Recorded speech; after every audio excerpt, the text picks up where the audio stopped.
Hello Ira, welcome. I thought you were coming into the studio. You had to change your mind, did you? No, I said I would be online on the vote thing. Sorry, next week. I thought I saw you saying the other way. That's all Sorry. right. Well, welcome everyone again.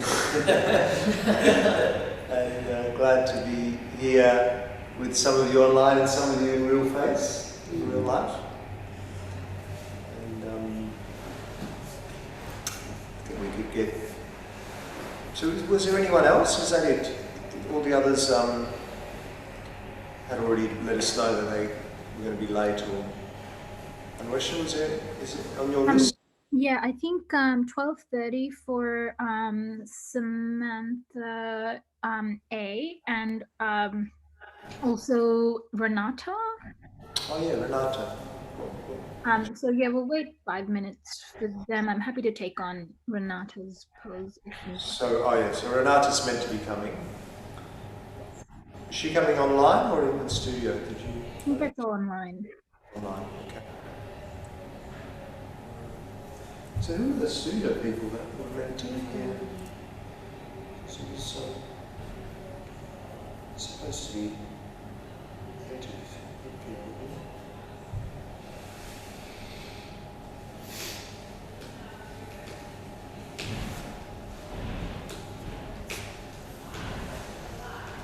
Melanie, you decided not to be in the studio.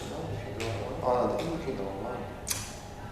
Yeah, sorry guys. It is a little challenging for me to get in there.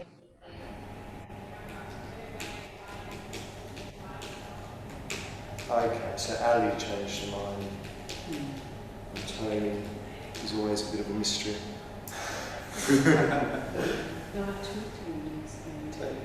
The other Tony's disappeared. Yeah, do you have his number?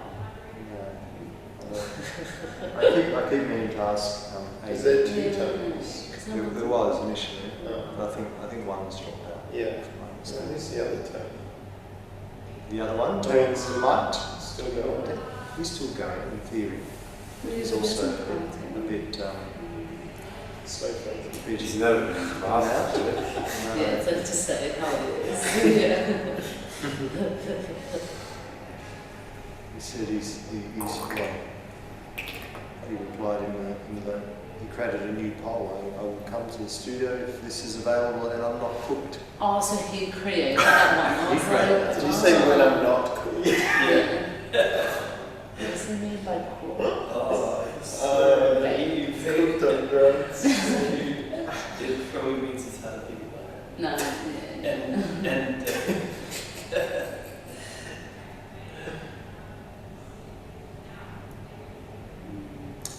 Russians and like innocent, that's why. Yeah. Okay, well, shall we start? Yeah. Get moving. Start with pranayama, yeah? Who was doing pranayama? I'm doing the Mahabandha. You're doing the bandhas. Ira, what were you doing? Which pranayama were you doing? I'm doing the Nadi Shodhana. Dana, yeah. And who else? I'm doing the Ujjayi. You're doing Ujjayi. And what was the other one? Visamavritti. Who was that? That was.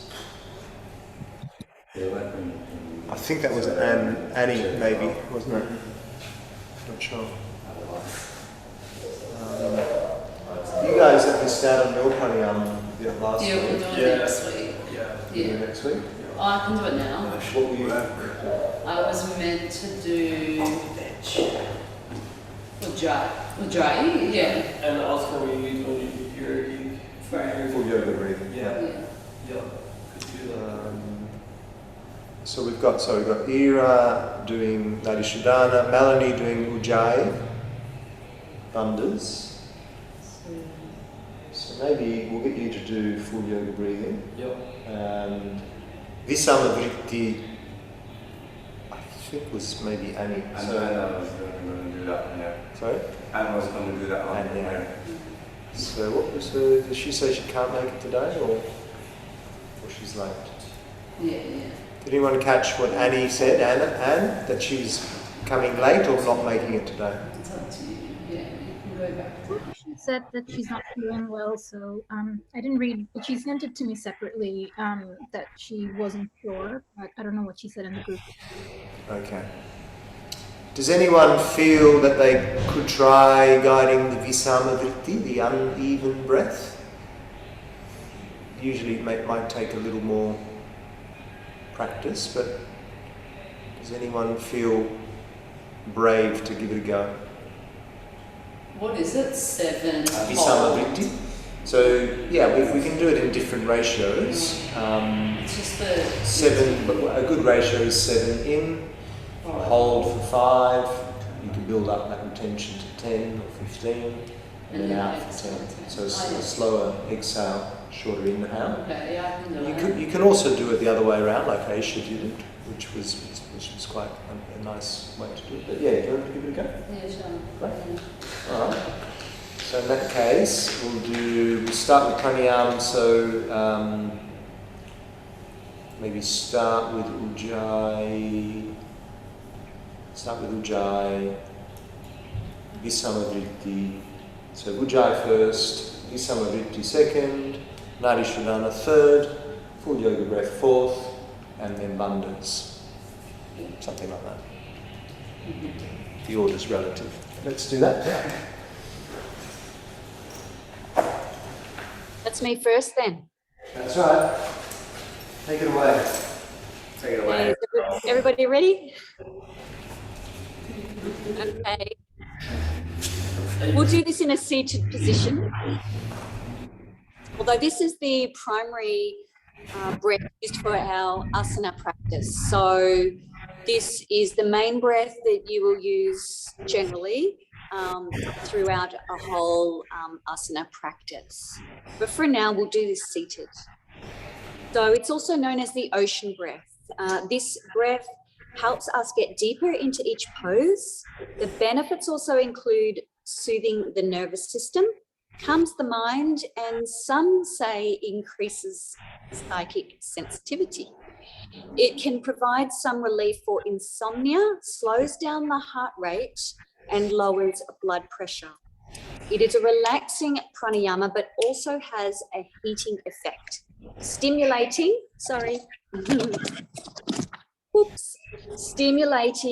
the, where are we? The process of oxidation, that is moving oxygen around the body.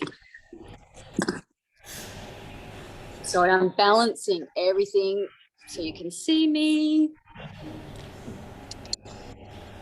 Okay, it sounds almost like a snoring sound. I'm gonna have to hold this. So we constrict our throat and breathe in and out through the nose. It sounds a bit like the ocean. So imagine you were exhaling through your mouth and fogging up a window. You could practice this and then continue the breath with your mouth closed. So let's give that a go. We can try constricting the throat and allow yourself to hear the sound. Let's give it a go. In.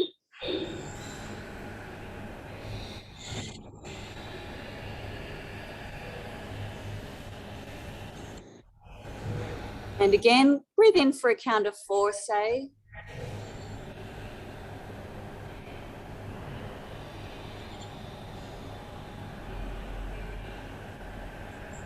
There's no need to rush. So keep breathing in and out at your own pace, keeping the breath deep, slow, and constricting the throat. You can close your eyes if you like, and let's breathe in for 4 counts. And out.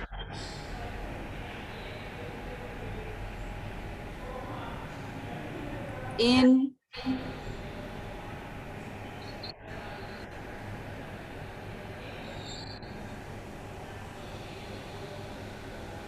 Keep going.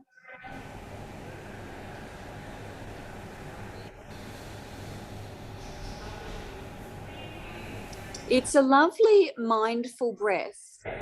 So, and I find it useful for relaxation, but also for, like I said earlier, our physical poses. That's all I got, guys.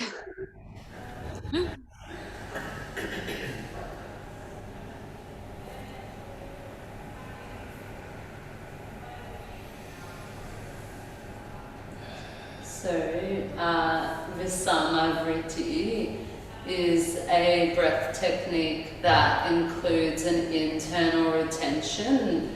So everyone just finding a comfortable position on the sitting bones, grow tall at the pelvis, lift the chest and lengthen the back of the neck.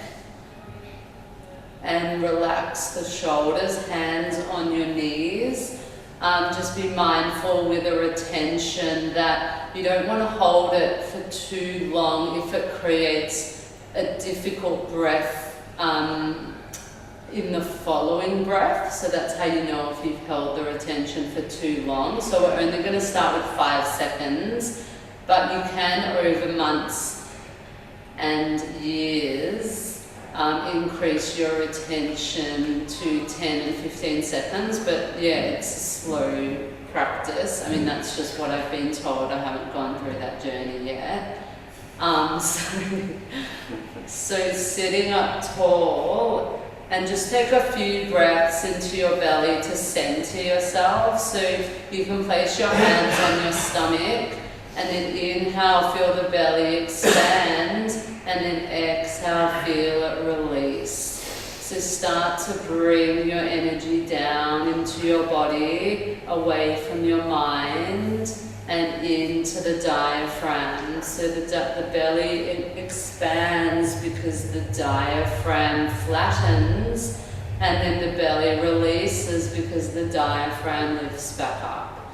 So there's a movement of your belly and your diaphragm, and that's always the case as you start to become a more efficient breather into your belly. So we're just going to keep that breath, bring the hands back onto the knees, and take a full exhalation. So let go of any air, and then we're going to inhale for 7, hold for 5, and exhale for 10. So exhaling fully, inhale 1, 2, 3, 4, 5, 6, 7, hold 5, 4, 3, 2, 1, exhale 1, 2, 3, 4, 5, 6, 7, 8, 9, 10. Inhale 1, 2, 3, 4, 5, 6,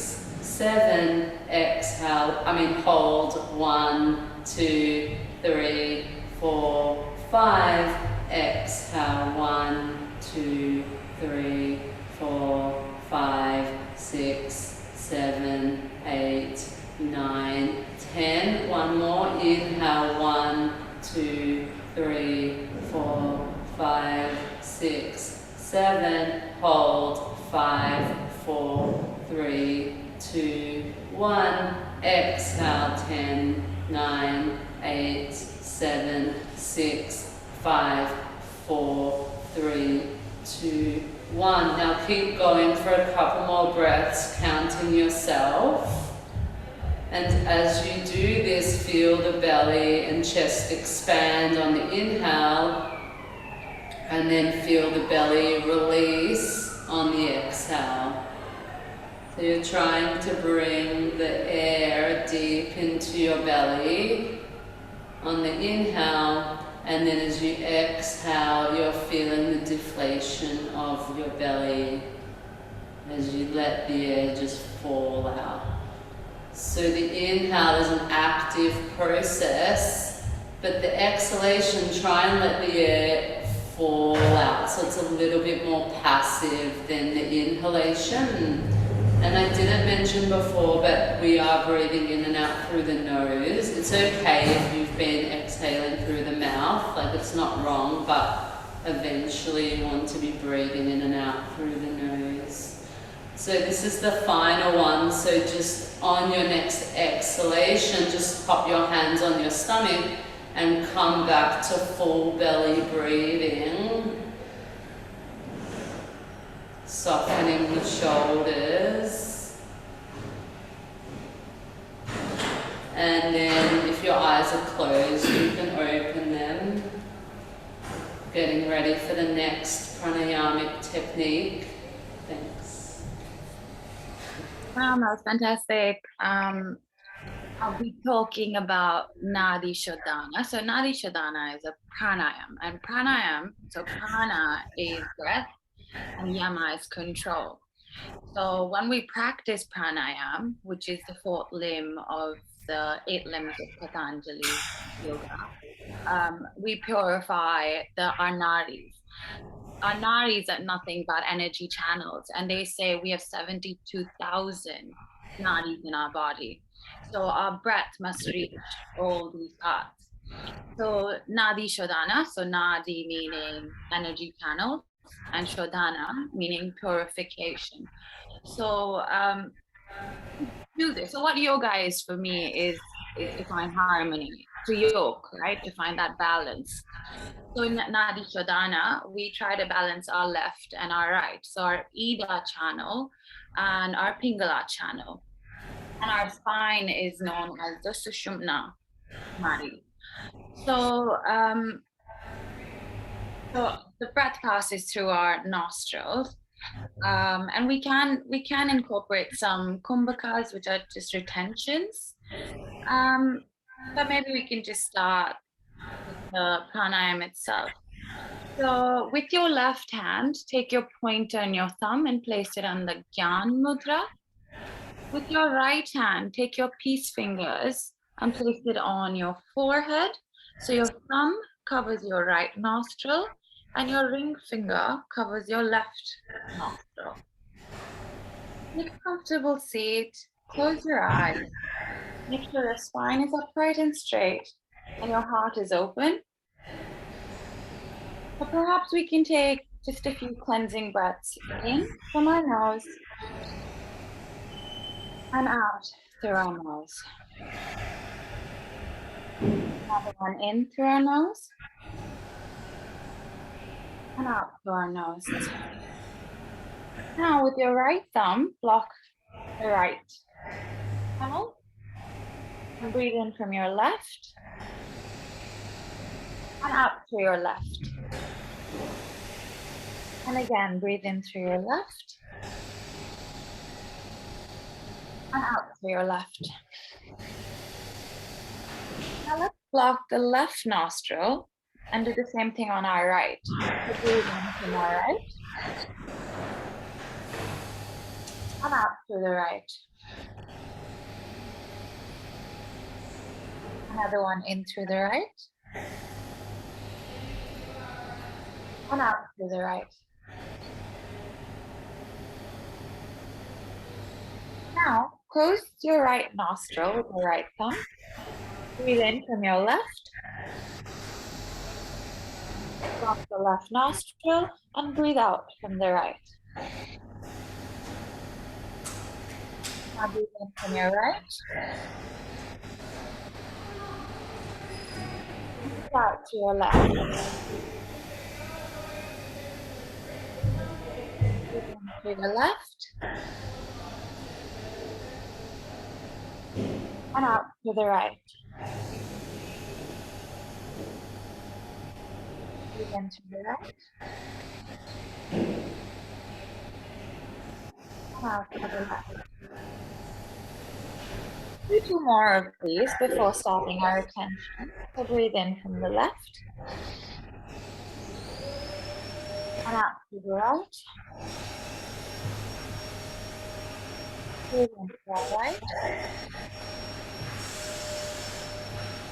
And out to the left. Now, whenever you're ready, we'll try our attention. We'll block our right nostril. Breathe in through the left. Stay for 2. And out to the right. Good in from the right. Stay for 1, 2, out to the left. To the left.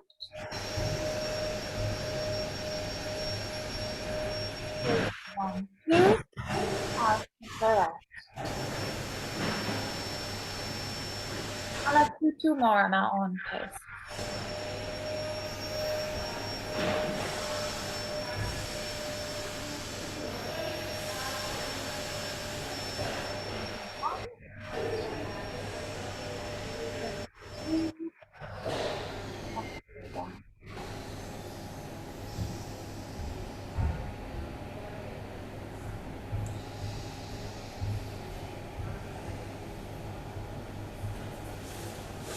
This is best practice first thing in the morning. You're an empty stomach. It balances out your left and your right side. So yeah, that was Nadi Shodhana. Thank you.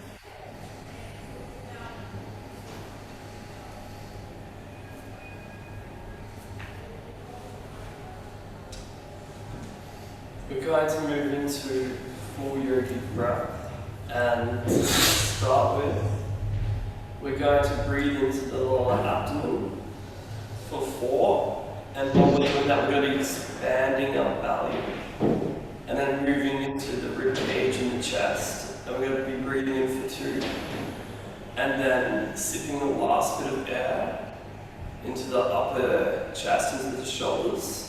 And then we're going to be releasing for 7 as well, from 1, 2 in the chest, and 4 in the belly. And I just want you to emphasize when we're exhaling, pushing your belly in just to release all the air, so you can completely oxygenate your body again. And we're looking to also have that fluidity while we do it. So I'd like to invite you all to close your eyes and get yourself in a comfortable position with your neck straight, your chin slightly tilting down.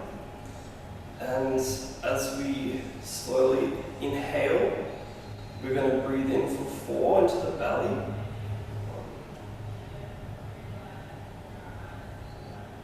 Now into the ribs. And then the last one into the shoulders. And slowly releasing back down from the shoulders.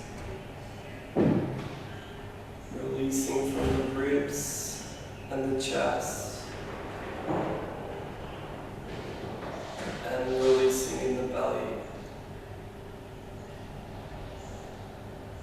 When you've exhaled, starting again, breathing in, and when we breathe in this time into the belly, bringing the air into your hips, bringing it up into your chest, feeling the air, the oxygen into your back, and then up through your spine, into your shoulders,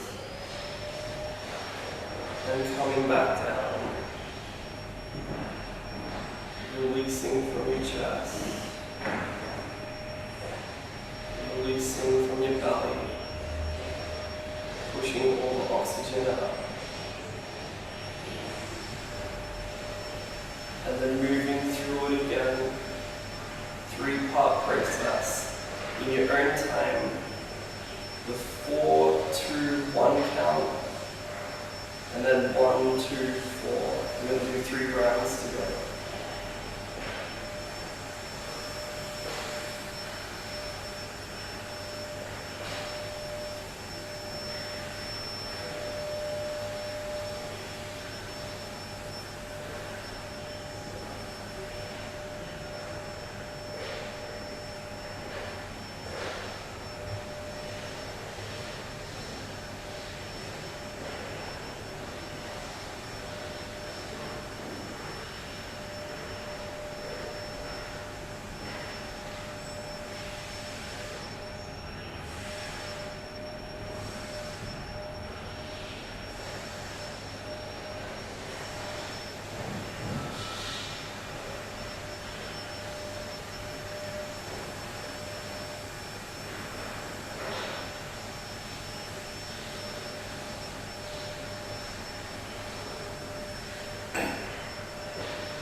carrying time, just completely exhaling.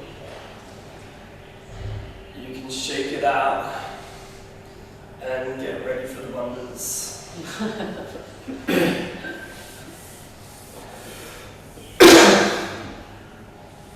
Sorry about that. Got something stuck in the throat. Talking about that last bit of COVID. Yeah. Go on with that. Just for us to catch. Alright, I'll be guiding you through the bandhas. Just a little bit of information. The three bandhas together, well, the bandhas, they work for different things. We've got the Mula Bandha, which is the constriction of the pelvic floor muscle, which can be activated the same way as you do when you're holding your pee and poo. Actually, it's sort of actually the muscle in the middle of those two muscles. And when you do this right, you actually feel energy being drawn up the spine, and you can feel a little bit lightheaded, depending on how much energy you have down there, which is the Kundalini energy actually that's coiled down at the base of the spine that you stimulate with the Mula Bandha. Then from the Mula Bandha we go up to the Uddiyana Bandha, which is the belly lock. And the belly lock is activated by drawing in the belly into the spine and up into the ribs, which actually, when you have the Mula Bandha activated, it helps to draw the energy even more because of the contraction of the muscles and the intestines that you apply with that lock. And then the third lock is the Jalandhara Bandha, which is the throat lock, which is activated by bringing in the chin into the chest sort of as tight as you can. And for doing that, it helps actually to sort of hunch the shoulders over so that you create more space for your chin to be drawn in. And this actually helps to prevents the energy going up to the head, which is because the full Mahabandha is to clear up any impurities in your system, in the base there, that through the first two locks they're actually fed to your digestive fire, which sort of, you can imagine this as being vaporized in that digestive fire, and then the throat lock prevents it from going up, so it makes the impurities fall back into the digestive fire. So that the impurities are then vaporized to replenish then the lake of the mind, which you can actually feel if you then, at the end of the bandhas, at the end of this process, when you release the chin lock, you can actually feel energy going up into the mind, which can give you a little bit of a head high. When done right, and when you have a lot of energy to be drawn up. Before we go into the bandhas, we're actually going to release all the air that we have. And before I actually go into guiding that, you can do this either sitting down, as we're sitting down with your hands on your knees, with your fingers pointed to the inside, or you can stand up. You stand up, sorry about the money, you can't really see, I'm going to take this off.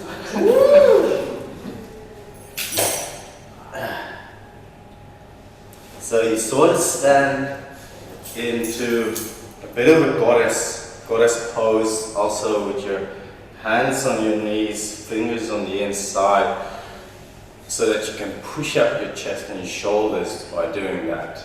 This is more of a comfort preference, I guess. I prefer to do it sitting down, so that's how I will do it now as well. So when you do this, also it helps to push your knees down, because with that you can actually engage the Jalandhara Bandha, the chin lock, better. So on the count of 3, we're going to release the current breath. So 3, 2, 1, and release your current breath fully. And then engage the first lock, engage the second lock, and then engage the third lock. And then hold this for as long as you feel comfortable. Don't push it. And as soon as you feel you need to breathe in, try to do it as slowly as you can without releasing the locks through the nose. And then as soon as you've taken your breath in, you release the locks from the chin downwards and come back to normal breathing. So we're going to do this again. We're going to take a normal breath in. Release the breath fully by leaning forward. You can squeeze all your breath out if that feels good. And then draw or engage the Mula Bandha, then engage the Uddiyana Bandha, and engage the Jalandhara Bandha, and stay there for as long as you feel comfortable. Don't push it. Then as soon as you need to breathe, breathe in through the nose, trying to restrict that airflow actually so that you don't fully fill up immediately. And then release the locks from the chin lock or throat lock, then the belly lock, and then the Mula Bandha, and come back to a normal breath. Just bask in that energy. And then one last time, taking a deep breath in, releasing all your breath. Then engaging the first lock, engaging the second lock, engaging the third lock. Hold it for as long as you can within your comfortable edges, and then restricting the airflow in, taking a slow breath in, holding the locks. As soon as you fill yourself up with air, you can release the locks one by one and come back to normal breath. Keep your eyes closed and just feel this cleansing effect and this little bit of a high that you get. And that is the great lock, the Mahabandha, which you can add into your pranayama, but also just do it at random moments in the day. It feels really nice. Well done, Kevin. Thank you. Well done, everyone. Now, before we go into the asana, I thought we could just maybe just do our feedback for the pranayama first, sort of break it up a bit today.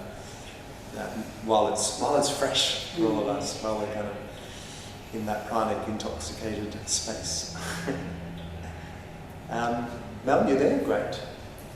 So, Mel, you were first. How did you go? Any feedback for yourself?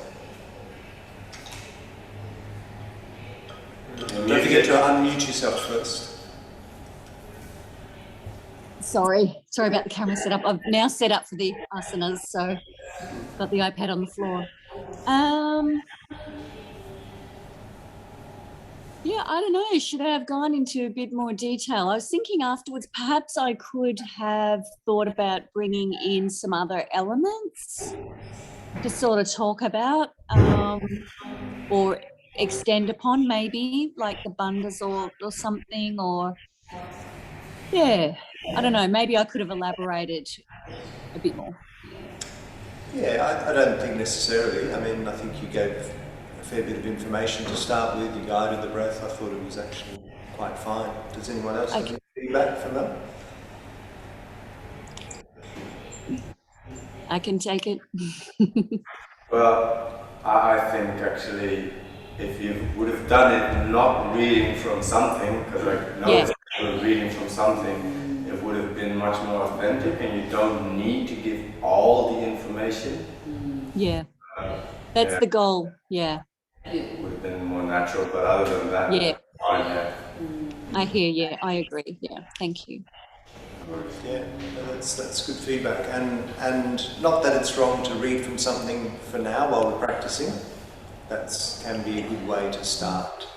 But yeah, ideally, eventually we throw the script away and see what we've retained. Yes. I always get a bit nervous if I'm in a class and the teachers looking at notes too much. Yeah, you covered everything, Mel, and that was really good. And I know when you do let go of reading it off the screen and out of the book, I reckon you're going to know a lot more than what you give yourself credit for. Yeah, I think so. I can feel it coming with every week that passes. I'm more confident in the knowledge that I have. Yeah. And you have a really Coming. soothing voice as well, which is perfect. Good. Another thing on not using a script is that often you might miss a couple of things, but for that moment, what you need to tell, that's actually what's going to come up, because then you just, you go intuitive and you tap into the whole group's collective consciousness, and you will then just, give the information they need that day, and not any information that they don't need, because Yeah. they won't take in everything. Yeah. That's definitely my goal. I agree. You've got a beautiful voice, a beautiful teaching voice, and it comes across with confidence and authority to some degree. Like you feel safe in your presence with your voice, definitely. So yeah, well done. Thank you. I mean, one thing I could suggest, and this probably goes for most of you, except Sam, she brought it in. Just the counting. I mentioned that I think the other week. Finding that rhythm, which Sam did, I think, really well. So, well done, Sam. And look, you didn't do it, but it worked for you actually. You still had a good rhythm somehow. So well done for finding that rhythm. Ujjayi, it seems like a simple breath. So sometimes you think, well, there's no need for the rhythm because it's just about guiding the technique. But it's all relative to what the intention is. If we're working it as a pranayama, then pranayama is all about finding a rhythm that we then stick to. So in that sense, you could definitely bring it in for Ujjayi. You could just guide 7, 1, 2, 3, 4, 5, 6, 7, out 2, 3, 4, 5, 6, 7, something like that. Yeah, just a suggestion, not 100% necessary. Yeah. Nadi Shodhana, I generally say a guided, counted rhythm is good. Sometimes we can wing it without, like Ira just did today beautifully. But yeah, and I'll bounce over to Ruben as well. So if you kind of did. But Thank you, guys. Then you also there was a fair bit of information you were giving, which was great information, but without having that rhythm, it was actually quite long. Yeah. So for most people, I think they wouldn't have been able to have that capacity to last that full count that you guided. Yeah. And I think that's just because you didn't really have a rhythm there. You kind of did, but not. Well, I was losing count of my own rhythm because I was trying to give all this as much information as I could while I was trying to be aware of the count. And I'm like, I've lost the count. And then I'm hoping that you guys had kept the count. Because again, there's so much information that I wanted to fit in there. I think when we breathe into the belly, from what I was reading, it's drawing that breath into your hips and into your navel and bringing it up and just really every little part and trying to get all that information in while keeping count.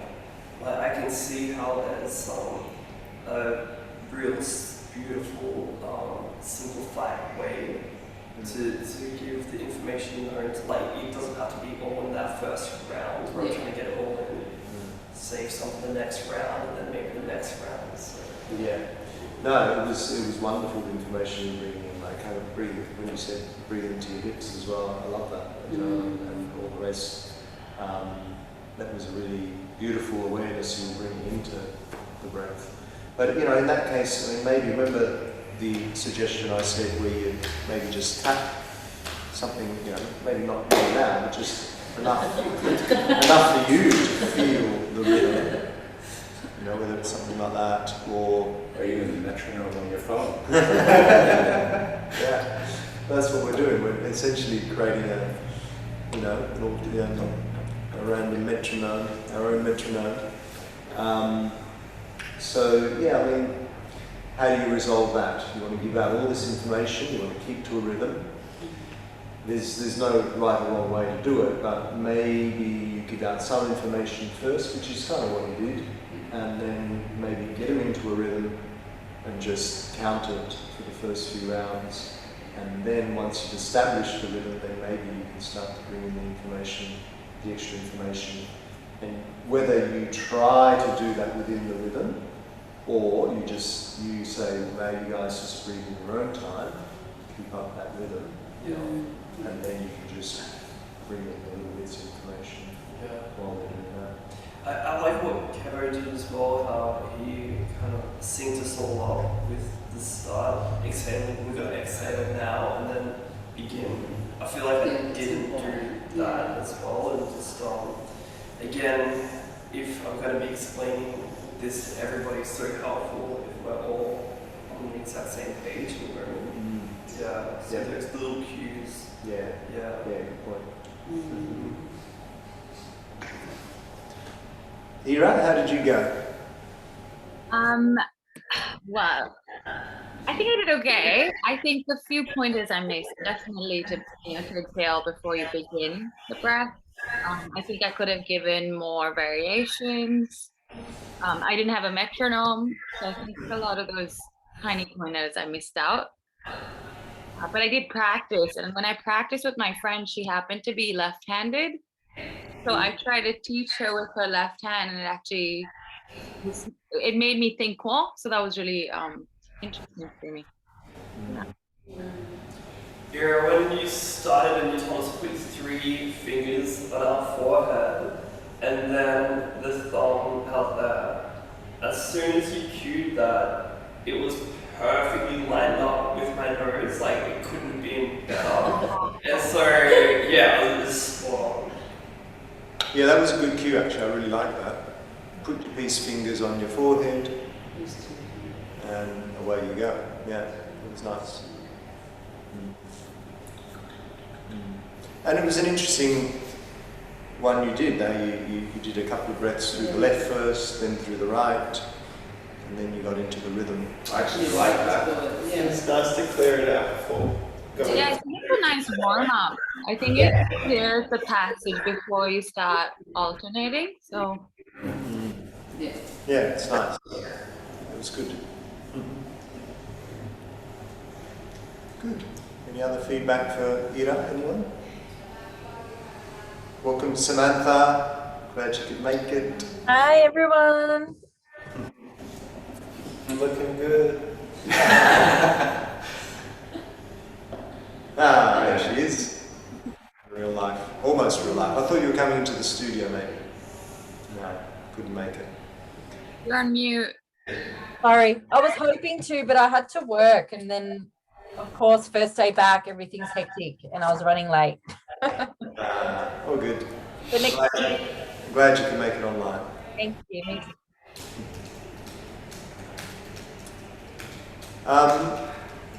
So then Sam had to go, and well done for just jumping in and one that you hadn't practiced. Yeah. How'd you go?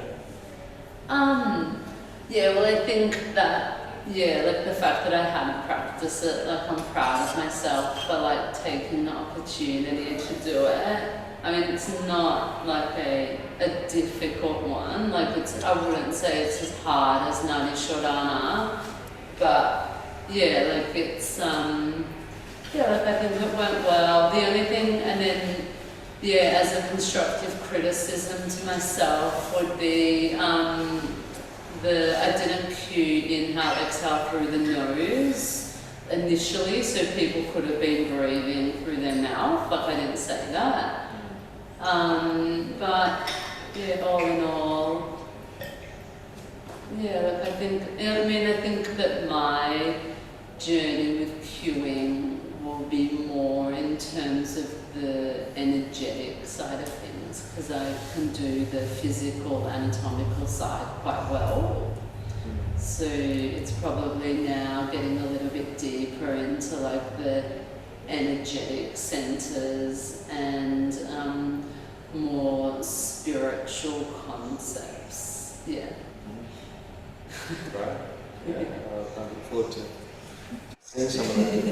Can I just If I can jump in, I really liked how you viewed all of the anatomical aspects of the diaphragm. I think your voice exudes confidence. That's another thing that I really like whenever I hear you explaining things.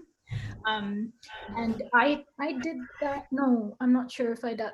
I did Nari Shodhana a couple of weeks ago, and the one thing that I noticed that you did that I also had an issue with was that when saying inhale, that's the one count. So it's like in 2, 3, 4. Yeah. Or hold 2, 3, 4 as opposed to hold 1, 2, 3, 4. Yeah, that's true. Yeah. You also did jump in today, so That's a good asterisk. Good pickup, Marisha. Yeah, thanks. For me, it was really good. Again, I think you're able to ensure that you prompted us at the right times for everything. The only thing I would say is when you said that it might take months or even years to get to the point of holding the breath for longer, I found this is my style. Is this thought of taking years to get to like I got that one from Clive. That's what Clive says, like your teachings, like Kumbhakas take months or years to prepare. So that's why I said it. Well, I guess, yeah. Did you guys go to Clive? I did his workshop. It was like phenomenal. Yeah. Right. He uses the word delightful like no one else as well. I actually really think like the Kumbhakas really come down to the ones facilitating and the rhythm, because you at some point feel how much you're going to breathe in until you're full based on the rhythm that's given, and then how much you're going to be able to hold it. Like if you sort of get confused with the rhythm, it's harder to hold in general. Yeah. Whether it's in or out doesn't really matter. Yeah. Sure. But yeah, what would you say your experience is around retentions? Has it taken you? I think that wasn't a bad thing to say, because they do retentions. Do take time to build up to, and that's the whole sort of end ball game in some ways of traditional pranayama, is to really build up those retentions. The ultimate retention is Kevala Kumbhaka.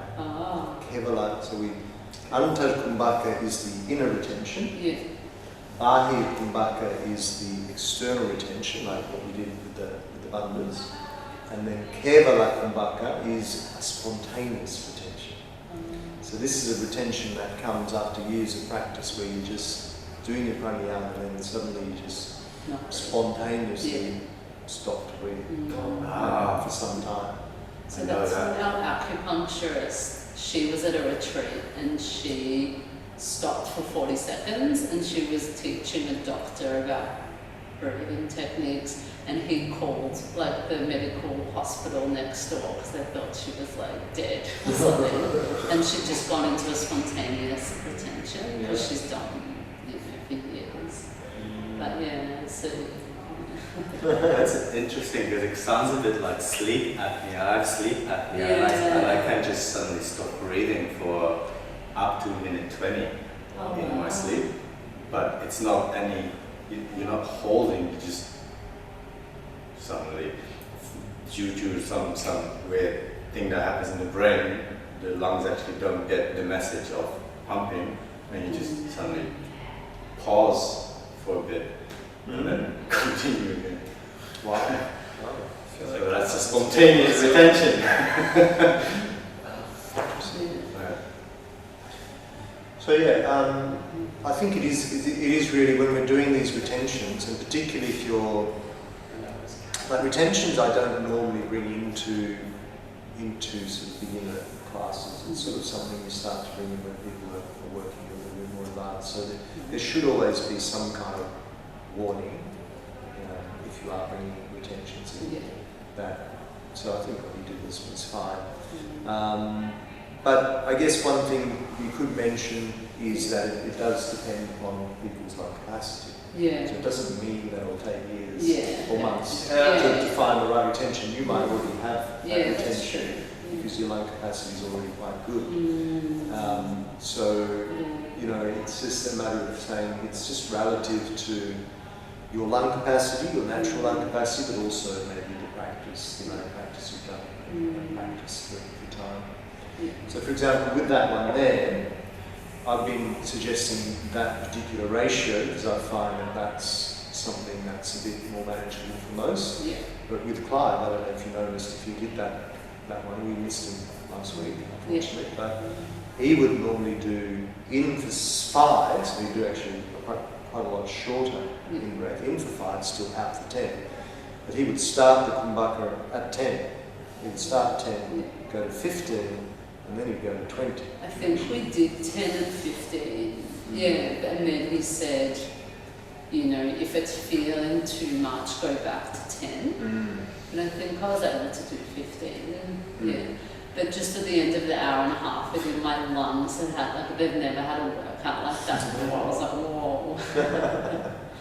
And he's very calm, he's very slow with his like there's no rush with anything, so that was a good transmission, because I think that's my other issue is I'm more rushed.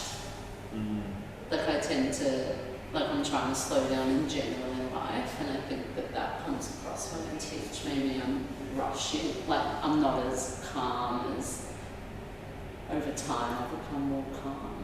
You practice pranayama yourself every day? I only do my one breathing technique that I'm working with my acupuncturist on. So I'm not doing the pranayama ones at the moment, but because I want to try and Because I noticed after I did mixed immersion, I'm also rushing through everything. I am in something, but I can already sort of feel the end of it, so I'm going to get there. But with the pranayama, that stops me from rushing altogether because I actually time.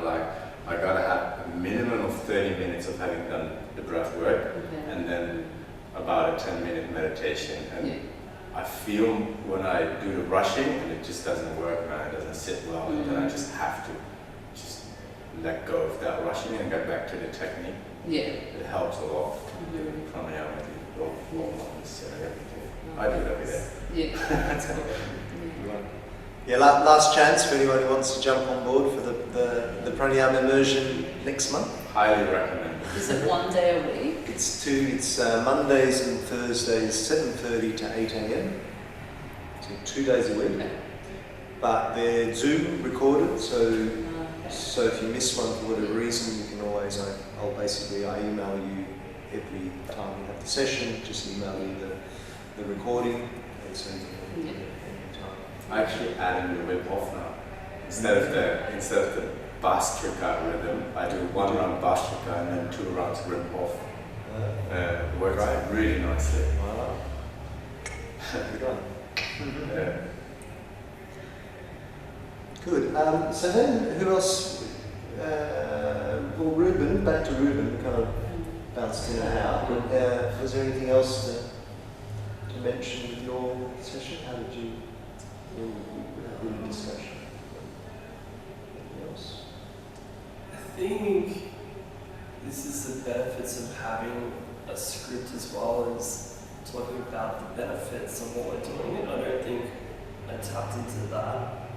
And so just for my own development, it's one thing cueing and instructing what exactly we're doing, but then being able to talk about why we're doing it, and yeah, just the therapeutic benefits from it. Yeah. So I think the main thing is getting the count so that we're all in sync, and then while the count's happening, finding the right time to share the pieces of information that are relevant to what we're doing, and then at the same time weaving the scientific benefits through that as well, and just not being in a rush to do it. It's what Sam was saying. It's just like just taking our time. We're all here to slow down and just enjoy the process. Good luck. But I think as well though, like the like technique, how much you share during, people are more likely to be, once they're breathing, then you can bring out, as Ruben said, all the therapeutic benefits. But spending like 8 minutes at the beginning talking about the therapeutic benefits, people will start to tune out because they're here for an experience, not a lecture on pranayama. And so I think I've noticed that with a few people, like are talking a lot about the technique at the beginning, which is good, but make that, I would say, like I prefer personally when that intro is shorter, we get into the practice, and then during the practice you're then giving us the therapeutic benefits, so that we get more time to actually breathe in the technique. Yeah. That's really good point there, so. Yeah. Thank you. That's right. Yeah, it is. It's a fine balance between you want to be leading a practice, people want to be having an experience, like you said, and then also giving that information. So yeah, that's a good, a really good way to, a little bit at the beginning, get into the practice. While we're practicing, once you've established the rhythm, then bring in a few other pointers. Yeah. Good. Any other feedback for Sam or for Ruben from you guys online?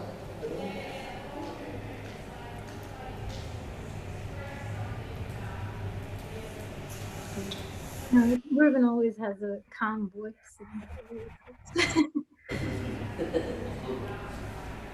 And then Kev, you did the bandhas. How did you go? I thought it went really well. Actually, there was maybe a couple of things I would add if I asked, but like I said myself, like I'd rather do it intuitively, and I think that went really well. Except for the first time when I guided you in, I said release in 3 seconds. That actually even confused me when I said it.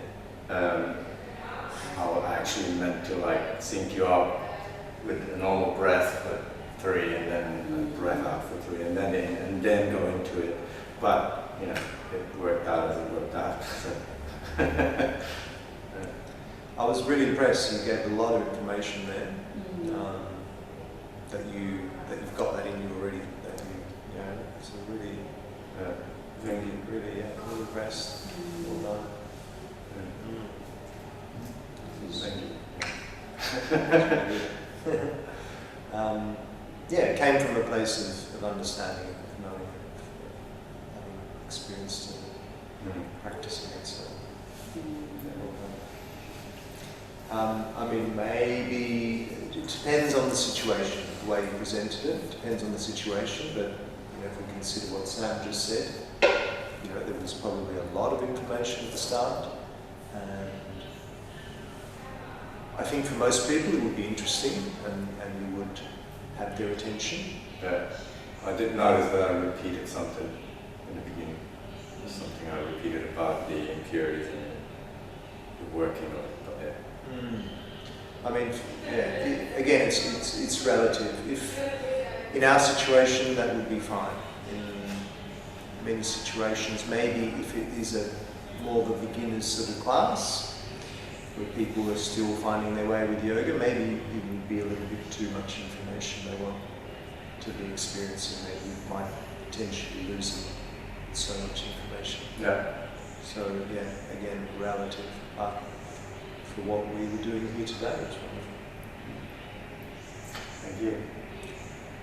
Anyone else got some feedback for Kevin?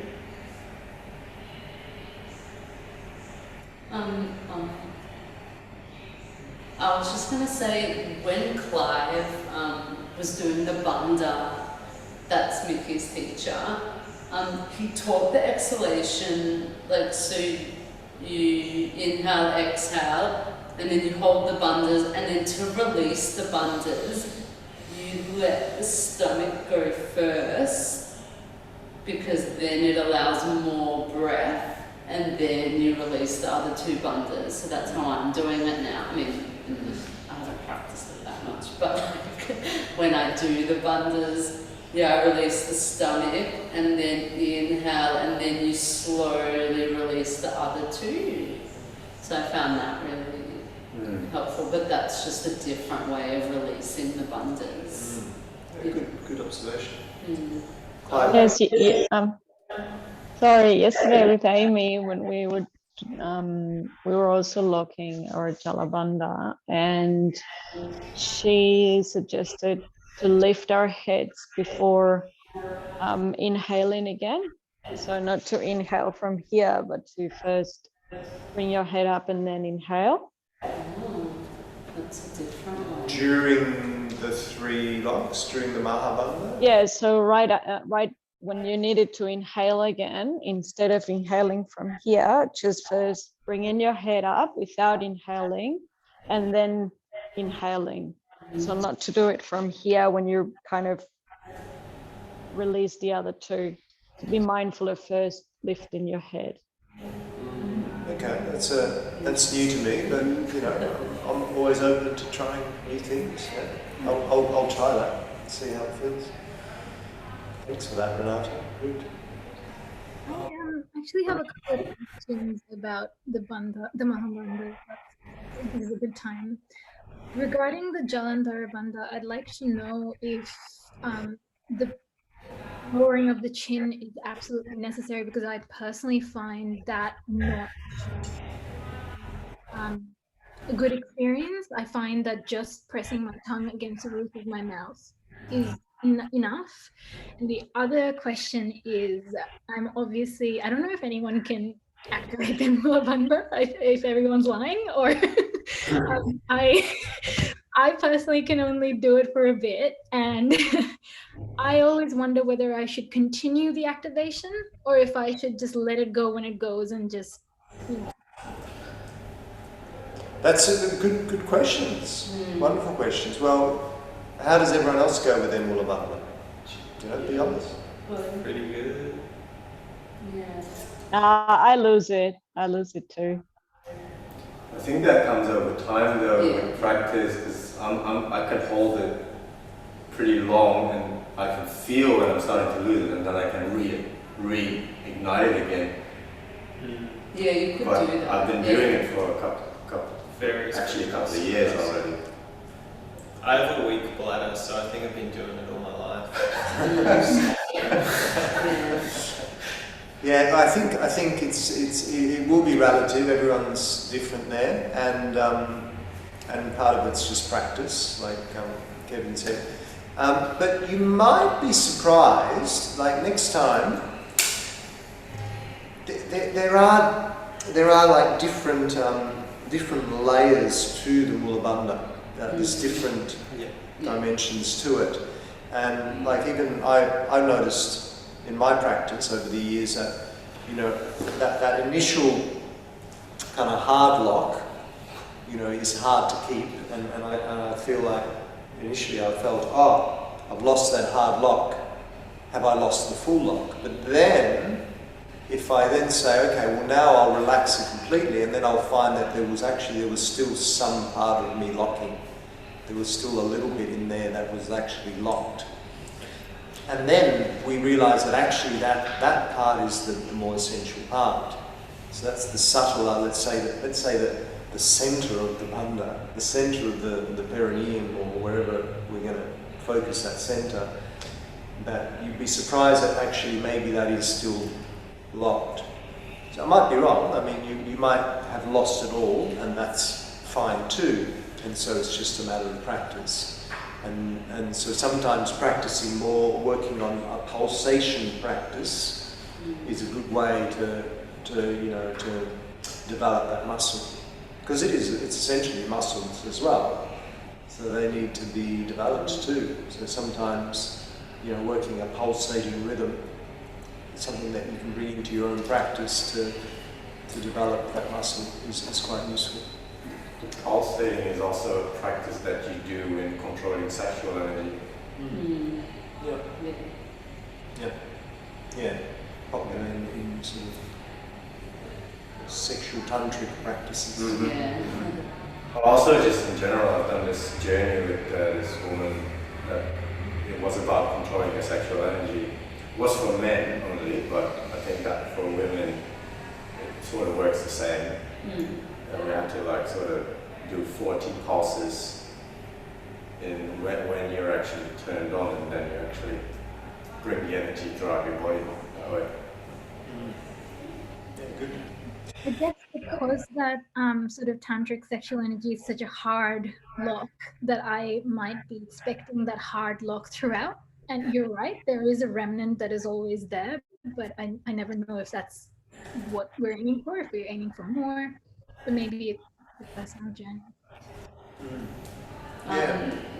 Also, any women can work with a yoni egg practice. So it's an internal crystal egg. It's like, you can look it up or talk to me after about it, but I've worked with that for my own pelvic floor and it was helpful. Yeah. So it's like a tantric practice. Yeah, but it's quite common now. Yeah. Yeah. And I just want to say, Carol, I found that you're acutely aware of the energy these powerful techniques create, and you gave us permission just to enjoy the feeling that we've just activated something to create this energy. But then now just enjoy basking in it. Yeah, that was. And I liked that because this feels like, got these instructions, it's going to do this. But then, this is what we're here, just to enjoy that. Yeah, I was on point. I was just like, good man. Good points. The question about Jalandhara Bandha. Rolling the tongue up to the palate is essentially, it's a different technique. That's our Kichari Mudra, and it's a good technique definitely to use, but it doesn't replace Jalandhara Bandha. So if that's uncomfortable, there are different ways of activating the Jalandhara Bandha to make sure it's comfortable. So if tilting the head and the chin down there is not comfortable, another way is just to kind of just draw the chin back. So it's kind of like you're drawing the head back a little bit without necessarily tilting it forward. So just drawing it back, and essentially whatever's going to work to create a lock in the throat is what we're after. So just drawing the head back a bit. Maybe you could try that, so you're not, because probably what's uncomfortable for you is the stretch in the back of the neck and the back of the shoulders there, and that can be a sensitive area for some. So understandably, that whole hunching idea doesn't work for everyone. So just a gentle kind of drawing back and in. It's good to know as well for. You've definitely got very tight shoulders, so that might be it. All right, team, let's get into the asana, because otherwise we'll never have lunch and then we'll never get to the rest of the lecture.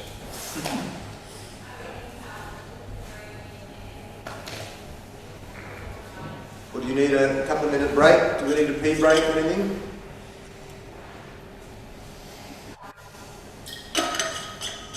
You can do that. Take a couple of minutes and then start. Minute break? Oh.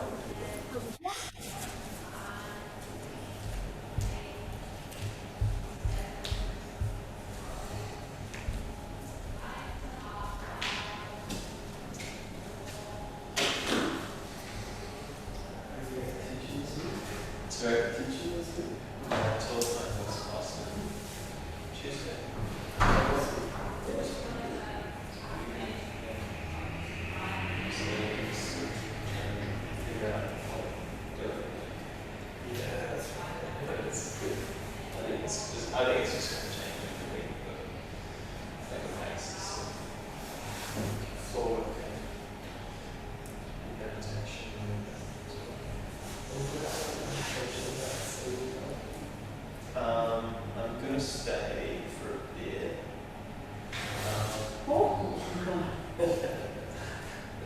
Probably until December. I've got a show. So you're feeling better? This is the first day that I actually feel sort of normal again. Okay. But it did change things with my taste and my smell. Everything has changed. Oh, really? Yeah, I did some sage yesterday in my room, and it's just I don't enjoy it, and I don't like that. Yeah. But yeah, other than that, I've lost my morning appetite. Definitely lost a lot of weight and energy. But I also strangely feel really strong. That's maybe because I just feel really inspired and motivated to really do this, become a spiritual warrior, so to speak, and to make my mark on the world in terms of changing it for the better. Yeah. But yeah. In terms of moving the virus out of your body, do you think it's still in there a little bit? Yeah, it is. So what are you going to do to move it? Just what I've been doing, pranayama and yoga and healthy eating and stuff, as much as I can. I'm gonna do my things. I started making music again on the computer, so that kind of stuff also helps. Like sound healing. Yeah. Yeah. Or just making drum and bass. But that for me is also sort of sound healing. That's how you look at it, of course, but it's more being creative and just, getting on with my life again. I can't be hanging on this virus must still be in me, because it is. It takes time to also build the antibodies. That's what I'm focused on. I keep saying to myself, at least now I've got natural immunity. Exactly. But what about acupuncture or something? Yes, it's so funny how often this now shows up in my life. I've never done it. Haven't you? And I really actually do want to do it. So, and now that you mention it again, I definitely have to pursue it. There's a really good acupuncturist on Gertrude Street in Collingwood. Oh yeah? Called Daniel. He owns Community Health. So he's like the owner of the practice, and he's really good. Yeah. Because, there's like thousands of acupuncturists, but unless you have one already, No idea, please send me the thing there. Details. I sent a few people to him. Because I really there's still, I have issues with listening especially, because 3 or 4 years ago, I bent my leg that way. Oh, okay. Skateboarding, and I still sometimes have issues with my ligament, and I heard acupuncture might actually help with that as well. Yeah, he can work on the physical body, and then he'll work deeper, as well. That's very interesting. His energy is very good. He holds a very good energy. Cool. Which is important. Really, really curious about it now. Yeah, I've had it on and off for a while, but I'm not having it currently. But it's good. There's so many therapies out there that you can explore, but it is one of the main ones that stayed around for a long time. So, which is good. For me, it's often less and less so, but it's always a question of money. Yeah, I know. So I'm traveling as well, and I'm working as little as I need to. Okay. So because his sessions would be like 90. Oh, that's alright. That's a lot. It's cheaper than certain ceremonies I've done. Well, exactly. He's not that expensive. I know some people can charge for their healing sessions, $200-$300. Whereas what I like about acupuncture is that they're not overpriced, and they're actually embedded in a really deep Chinese medicine, which has been around for so long. All right, shall we start, Alicia? Yes, let's do that.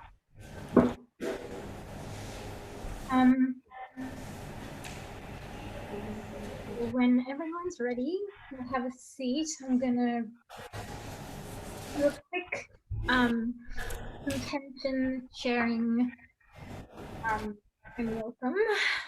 So either in Sukhasana or in a kneeling posture, whatever your seated position of choice is. So this practice I put together based on what I found out about my doshas through the Ayurvedic website. And I guess the thing that I noticed is that I was waiting for something absolute or definitive to kind of tell me what I am. I didn't get that. And I noticed that I do have this obsession with consistency, or just knowing for certain what something is. The realization that I've had over and over again is that it's about accepting all of the different parts, and not all of them might be contributing to a consistent story. About not creating a division in you, but rather accepting all the polarities and complementarities, and not like going into conflict mode. So with that, I kind of thought about it during the full moon that was on during this week as well, that so much of it is about breaking down those divisions. And so what I've tried my best with this practice is to honor the vata as well as the pitta as well as the kapha inside all of us, and to kind of use the practice of yoga to unite all of these elements. So let's take a couple of deep breaths before we go into this dance of uniting all of our doshas. So in a seated posture, just closing down our eyes so that we can all arrive to this present moment together. A few deep breaths in and out in your own time. Maybe tap into a little bit of the belly breathing that we went through earlier. And find what intention it is that you have within yourself. What do you want to feel at the end of this practice? What would you like a bit more of or a bit less of?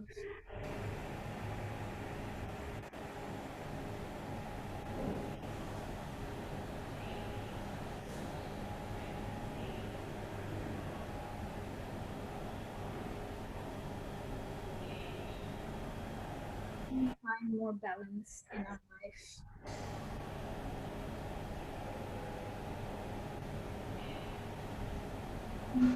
All the different parts of us without creating.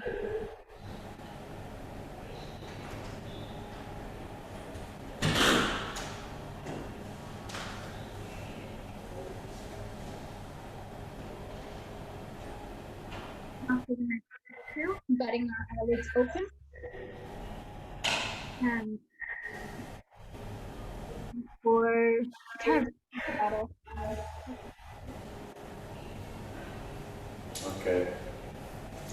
So meet me all in tabletop position, rolling over your shins, making sure that your shoulders are stacked over your wrists, or rather your wrists are stacked underneath your shoulders at the same height, and your hips are stacked over your knees. And then first, just taking a breath in, exhaling, and then on the next breath in, bringing your right arm to point down in front of you and your left leg to point out to the back with your foot flexed. And then on an exhale, bringing your right elbow and left knee to touch, rounding up the spine. Inhale, stretching out. Exhale, bringing your elbow and knee to touch, rounding the spine again.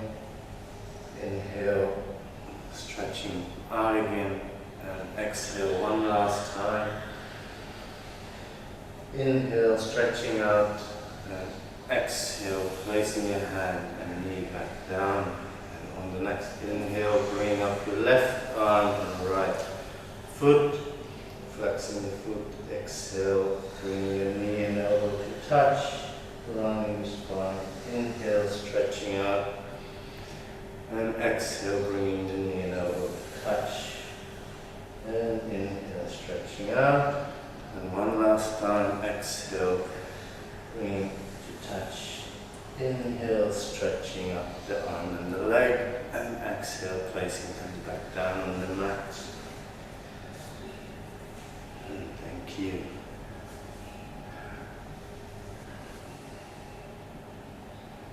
On tabletop, we'll move into downward dog. So exhale. Press your feet and hands into the ground. Inhale, raise your right leg up. Exhale, step your right foot forward in between your hands for Ardha Mandalasana. So runner's lunge. So using Ujjayi breath, just take a few inhalations and exhalations here. Make sure that your right knee is over your right ankle and press the ball of your left foot into the ground, lifting your left heel. Your gaze is right out in front of you. Just keep your chin parallel to the floor. If you experience any neck pain, just make sure you're not looking up. So just take your gaze down to the floor. And for modification, especially if you experience any knee pain, feel free to drop that extended leg, so your left knee to the floor.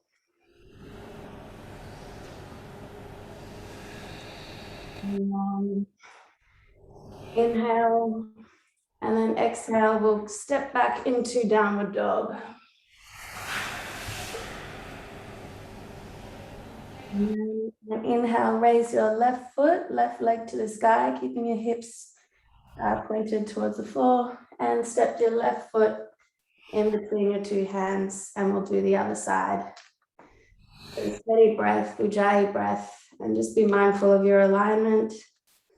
The right ball of your foot is pressed into the ground and your heel is raised. And you want every inhalation, you're extending your spine so the crown's going towards the front wall. And your right heel is pushing to the back wall. So extending, lengthening on an inhale. And on an exhale, you can gently stretch your groin a little further towards the floor. Just making sure your left knee is not going further than your left ankle. And of course, you can modify if you need by placing your right knee to the ground. So one last inhale. And exhale, stepping back to downward dog.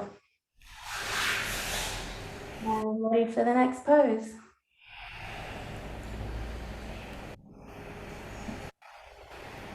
So from downward dog, we'll make our way to Tadasana, the mountain pose.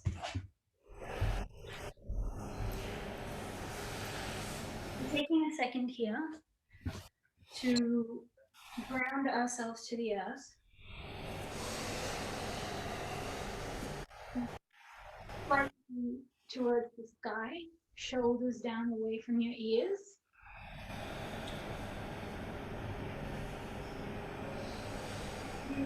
Tapping into the Pada Bandha, so making sure that we have the tripod effect on our feet, so the front 2 points and the point at the heel should be grounded to the earth. Start our thumb salutation B, Surya Namaskar B, with a chair pose. So bringing our feet together, toes touching and heels slightly apart. If that's uncomfortable, feel free to keep your feet slightly hip width apart. And then slowly sending your bum back without compromising your lower back.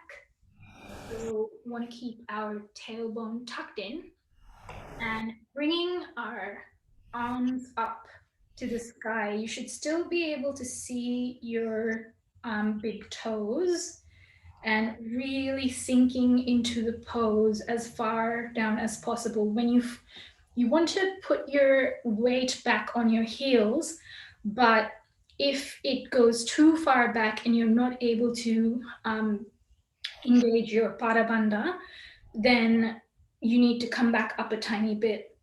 So tailbone tucked in, keeping your spine straight, and hands up to the sky, shoulders down away from your ears. And then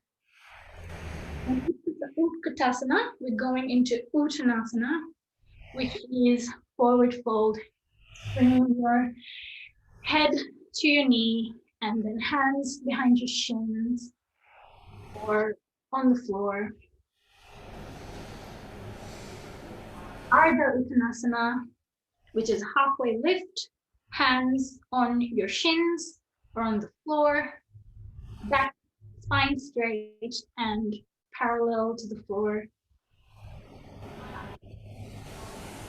Next, we're going to frame our feet, bring our hands down and place them on the ground. Plank pose. And then for this first one, we can step back and then slowly lower into cobra. So warming up our backs for upward dog in the next round, but keeping our elbows either slightly bent or straight if you're able to get there, but listen to your spine, listen to your lower back. What is it trying to tell you? Downward dog. Your hips up, pointing to the sky. And then for this first round, we're going to bring our right foot up and between our hands for warrior one. Now for warrior one, you need your back foot at 45 degrees and you want it to be in line with your front foot, which is facing forwards. But if you think like you're in a bit too much of a tight rope, feel free to bring your feet apart slightly. But if you can, bringing your hips facing forward and then hands up to the sky, be mindful of where your shoulders are. Bringing it down if it's too tight. And then cartwheeling your hands down to frame your front foot. Chaturanga Dandasana. Upward dog. Downward dog. You're bringing your left foot forward between your hands. Warrior one. In. To the front of the room, front of the mat. And then Chaturanga Dandasana. Full plank. Upward dog. On an exhale, downward facing dog.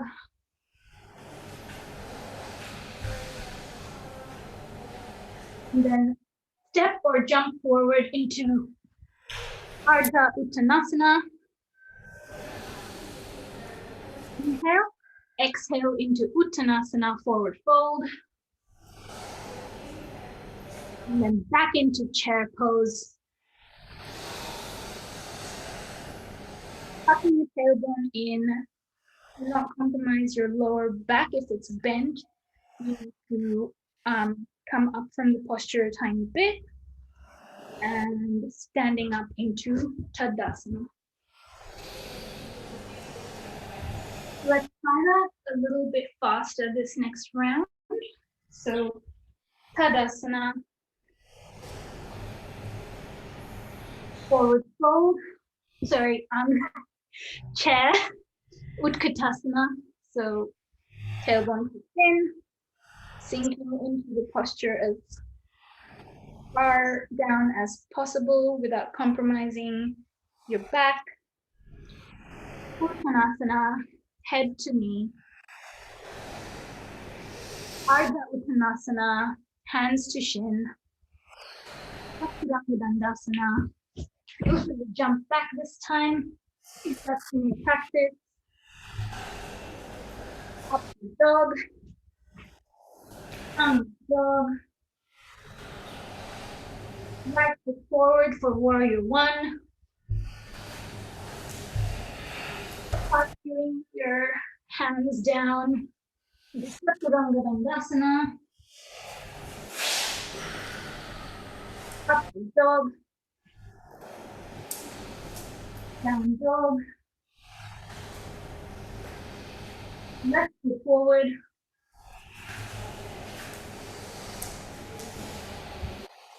One.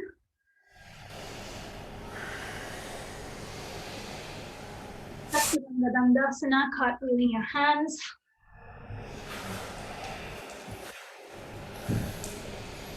Up the dog. On an exhale, downward dog. No breath jumping forward. Ardha Uttanasana, inhale. Exhale. And then your last chair pose. And Tadasana.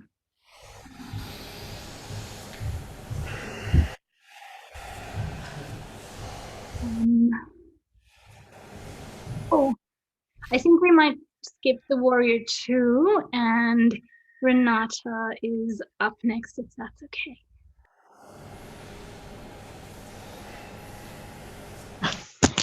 Okay.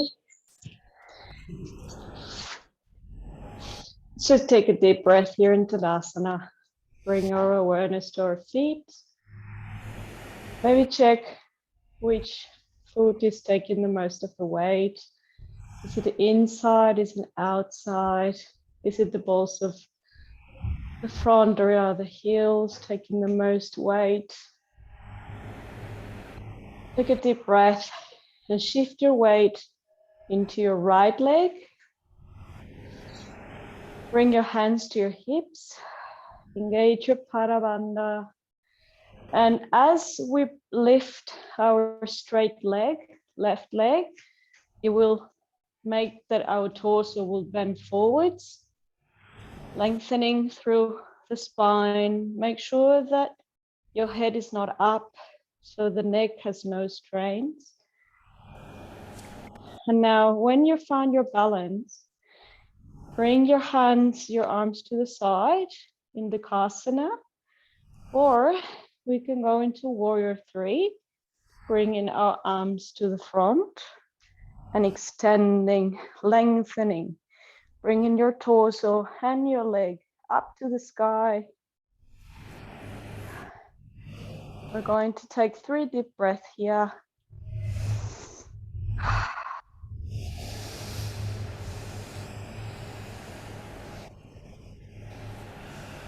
Variants, you can use your blocks if you need to on the sides. On your next exhale, bring your left leg down and your hands into Tadasana. Maybe shake your legs a little bit, see how you feel. And now shifting your weight to the left foot, bringing back your hands to your hips, right leg straight, coming all the way up while your torso comes forward. Once again, find your balance. If you need to assist this pose with blocks, feel free. Now bringing your arms to the side in plank pose or the Kasana, or extending them forwards, warrior three. Make sure that your foot is bent.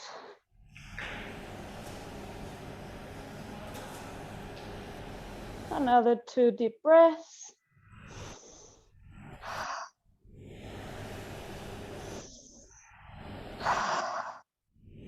Hands to your hips again and slowly coming back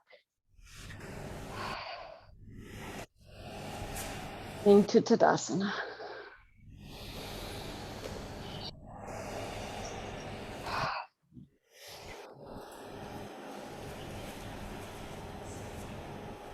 Hey guys, so we're going to go into another balance pose. So in Tadasana, make sure that the weight of your feet are equally distributed onto the four corners of each foot. We're going to go into tree pose. We're going to want to shift the balance into the left foot. Engage Mula Bandha, engage your belly, and you can place your hands in prayer position if you would like. Lift the right foot and place the sole of the right foot into the inner right side. If that feels, you can help your foot with your hands if you wish. If it's not available, you can place your foot maybe where you can on your ankle, for example. From here, to help with the balance, focus your gaze onto one point straight ahead. And if that feels available, you can also lift your arms onto the sky and make sure your spine is well erect. Here we're going to take 3 deep breaths.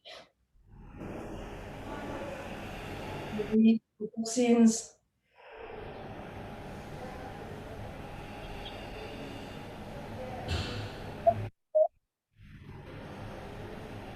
And then you can release the right foot onto the ground and then shake it up a little bit before we go into the other side.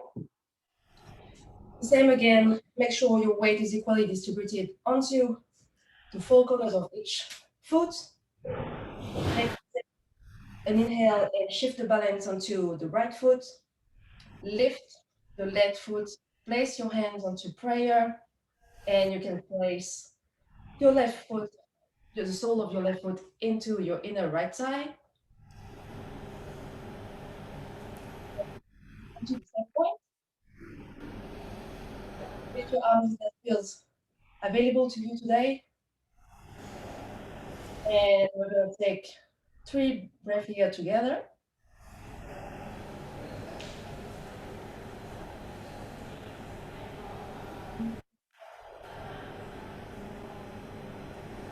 And you're ready. Just drop the foot onto the ground slowly and just shake it up again.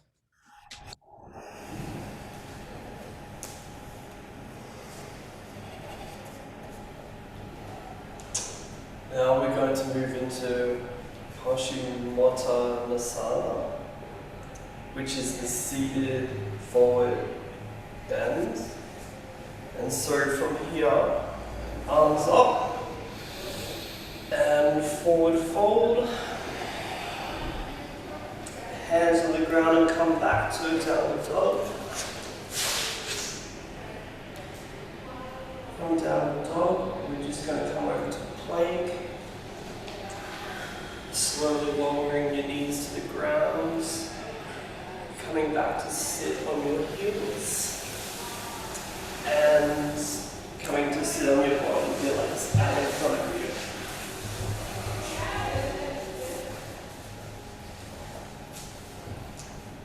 you. If we all take a breath out, connecting to your Ujjayi breath and breathing in and raising your hands up to the sky. And when we slowly exhale, we're going to bend forward as far as we can, keeping a straight spine. Exhaling your breath. And if you can, bring your head down towards your shins. Your hands connected to your shins. And take a few deep breaths here.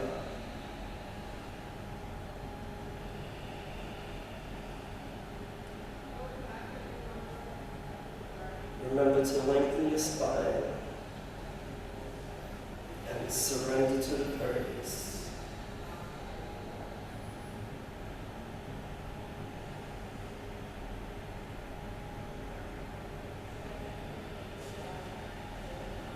On your next inhale, slowly come back up. And ready for the next pose.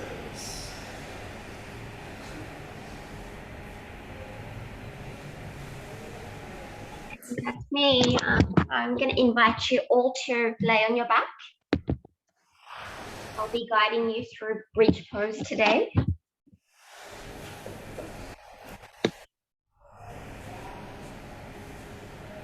Just let our spine settle into our mat and lay here just for a few seconds while I give you a quick brief about the asana.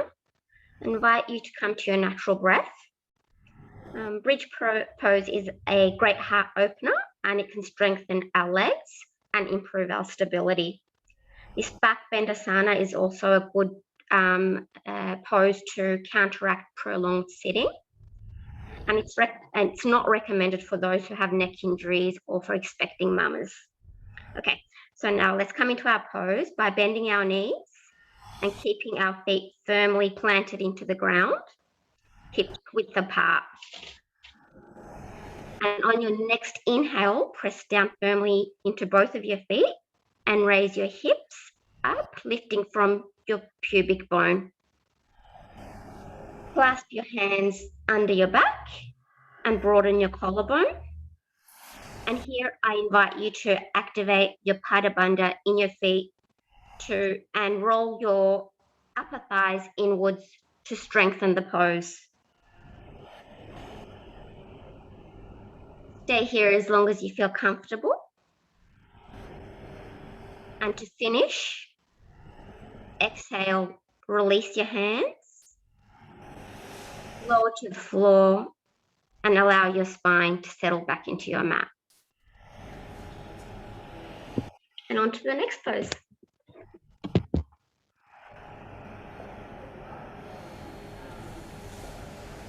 So from here, staying where you are with your knees bent, we're going into Urdhva Dhanurasana, which is wheel pose. So this is quite an advanced pose, so you can go up to where Aisha said as your beginner pose, or you can move with my instructions into wheel pose. So bring your heels back close towards your bottom, and then place your hands on the ground above your shoulders with your fingertips facing your shoulders and your elbows pointing up to the ceiling.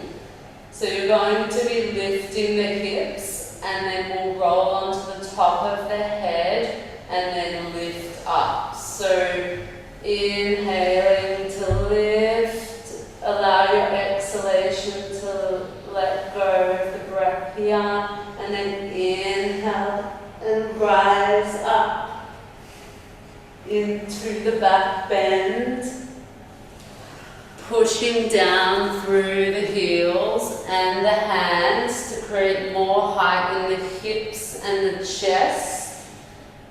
And then keep breathing, and when you're ready to come down, dropping the head first and then spinal rolling segmentally down, vertebrae by vertebrae, and then return. And then take a moment just to recalibrate.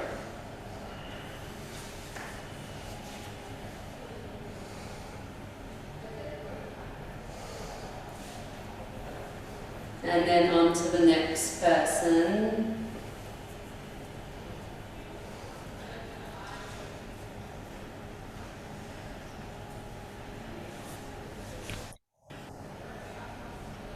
Anwisha, is that me? Yep, it's you, Mel. Oh, thanks, guys. Okay, come up to a seated position, guys. And we'll sit cross-legged with your feet touching, your knees falling out. We're going to work our way into a butterfly pose. So we'll either lie down straight onto the mat, or you might like to put a cushion or rolled up towel or even a bolster under the length of your back if you want a deeper stretch. So lying down, elongating the spine. You can keep with your URG breath. You're just letting the knees fall out to the side. You're not pushing your knees down. And keep up that breathing. This posture is really great for the digestive system and the reproductive system. It also helps to balance hormones and is a really great one for women menstruating. If your legs are at all uncomfortable, you could place a block or cushion under the thighs to relieve some of the pressure of the weight of your legs. And while you're here, you could think about engaging your Mula Bandha, your root chakra, lifting the pelvic floor.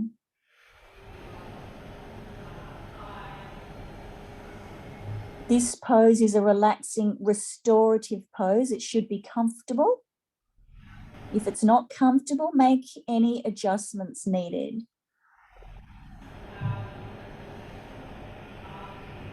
Take another couple of breaths here. Just nice, deep, slow breaths.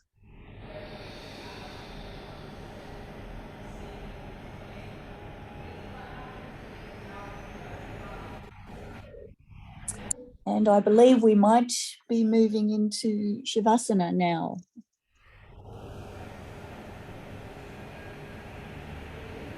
Thanks, Mel. I'll take over. So this is perfect. So stretch your legs out. Sit up, whatever feels best for you today. Place one hand on your belly, one on your chest. Feel your belly rise and fall. Inhale and exhale. Inhale through your nose and sigh out through your mouth. Feel your breath.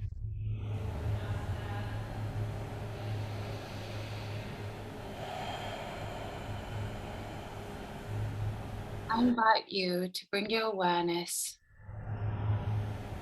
your breath, and relax. Scan your body. If you encounter any tension, simply breathe into it. Breathe prana into that area. Feel what you need to feel and then let it go. Don't let it consume you. Start at the top of your head. Relax the scalp completely. Connect to the divine by opening your crown chakra.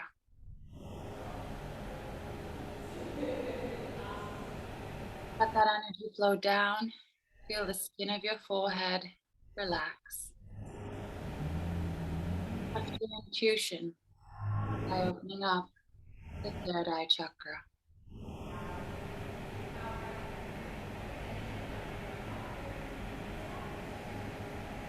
Allow your eye muscles to release, your jaw to soften, your ears, nose, cheek, chin, teeth, tongue, to all relax.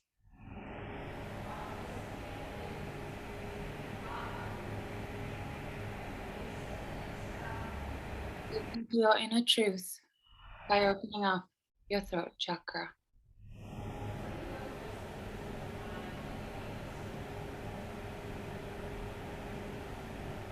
Feel your breath reach your chest, expanding your lungs, giving your heart more room to grow, more love, more giving, more forgiving.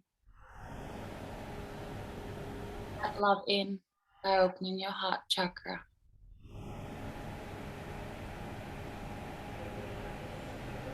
Realize your power by opening up your solar plexus chakra.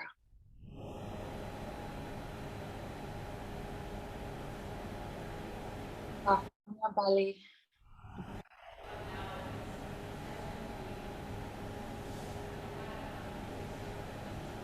Flow with life by opening up your sacral chakra. Now let your breath wrap around you.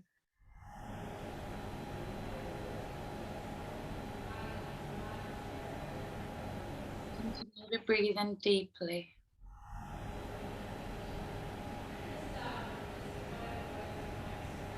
Feel grounded by opening up your root chakra.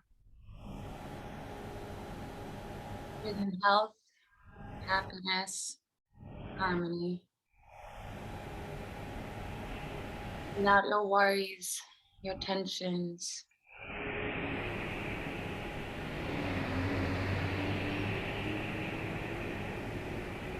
Let go of anything that doesn't serve you.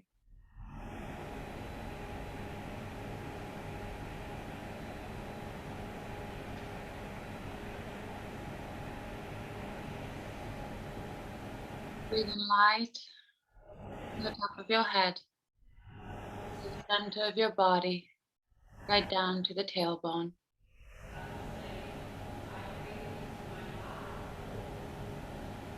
And breathe the light back up.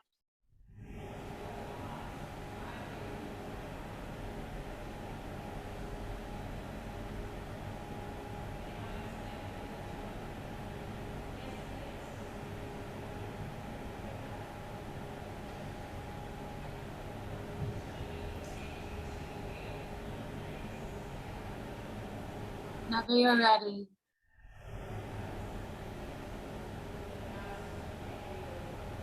stretch, move, tingle your toes, stretch your arms above your head, deep yawn in. That awareness back to your body. Bend your knee, give yourselves a big hug. Rock back and forth, gently massaging your back. Whenever you feel ready, roll over to your side. Rest there.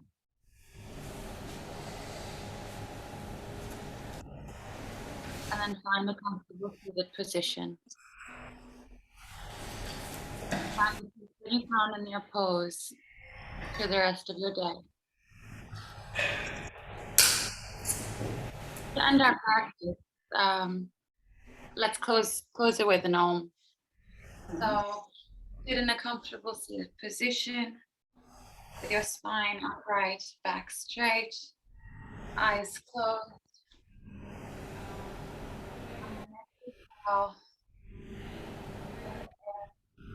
In, out through your mouth. Big smile. On the next exhalation, we'll do an Om. So inhale for Om.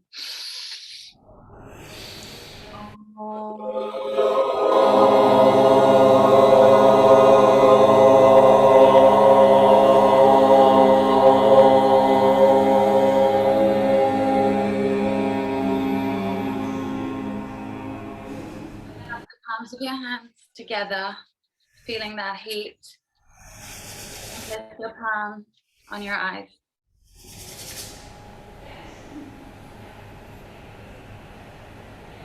With your eyes open, softly.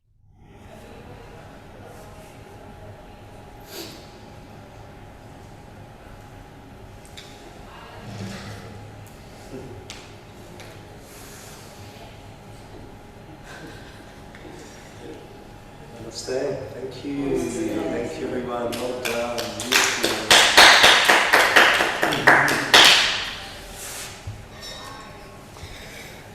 was wonderful. Thank you all.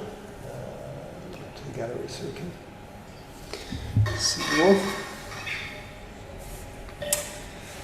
Yay. Beautiful work. So what were the, Anwisha, what were the, where's Anwisha? Oh, she's, yeah, at the top. What were the poses that were scrapped in the end? So there was a warrior 2 and reverse warrior before the Dikasana, which maybe I should have kept in. And after the Paschimottanasana, there was Janu Shirshasana. So kind of like, I guess, to continue on with the tree pose theme, I wanted a head to knee pose as well. And to build up to the bridge pose, I had a half plow for Ali, which I scrapped as well. Wonderful. It was a really nice sequence. The only thing that was missing, there was one ingredient missing. Can anyone tell me what's something that we didn't do that we should always try and bring into every class? Maybe a twist? Thank you. Yeah. There was no twists. Yeah. Always important to bring in a twist at some point. Yeah, that's the only thing I felt that was missing, but otherwise it was a beautiful, wonderful little sequence. So well done. Anyone got any feedback at all for themselves or for anyone else? We'll just kind of popcorn at this time rather than go through everyone. If anyone's got any... I really liked the bridge pose, just the cues on that. So activating the feet, I felt once I got that, then all of a sudden with my legs, activating, turning everything on. Yeah, I really liked that. It's good. Well done. Well done, Aisha. Yeah, so good. Thanks, Ruben. Boost of confidence for me. Much appreciated. I thought of a couple, but yeah, everyone did amazingly. But yeah, just a couple of things like for Ruben's, for example, just Paschimottanasana, I didn't get an instruction of what to do with my legs, whether they were turned out or pulled together, and also whether we were reaching for our toes before folding over. That was just one thing. But yeah, it was good. That was just one thing I picked up on. But and I think as well, I didn't factor in that other people are going to be at different stages. Yeah. And so the video I was watching is you can actually wrap your hands around your feet and lock onto your wrist. And so I think that's another thing, just having modifications there for everybody.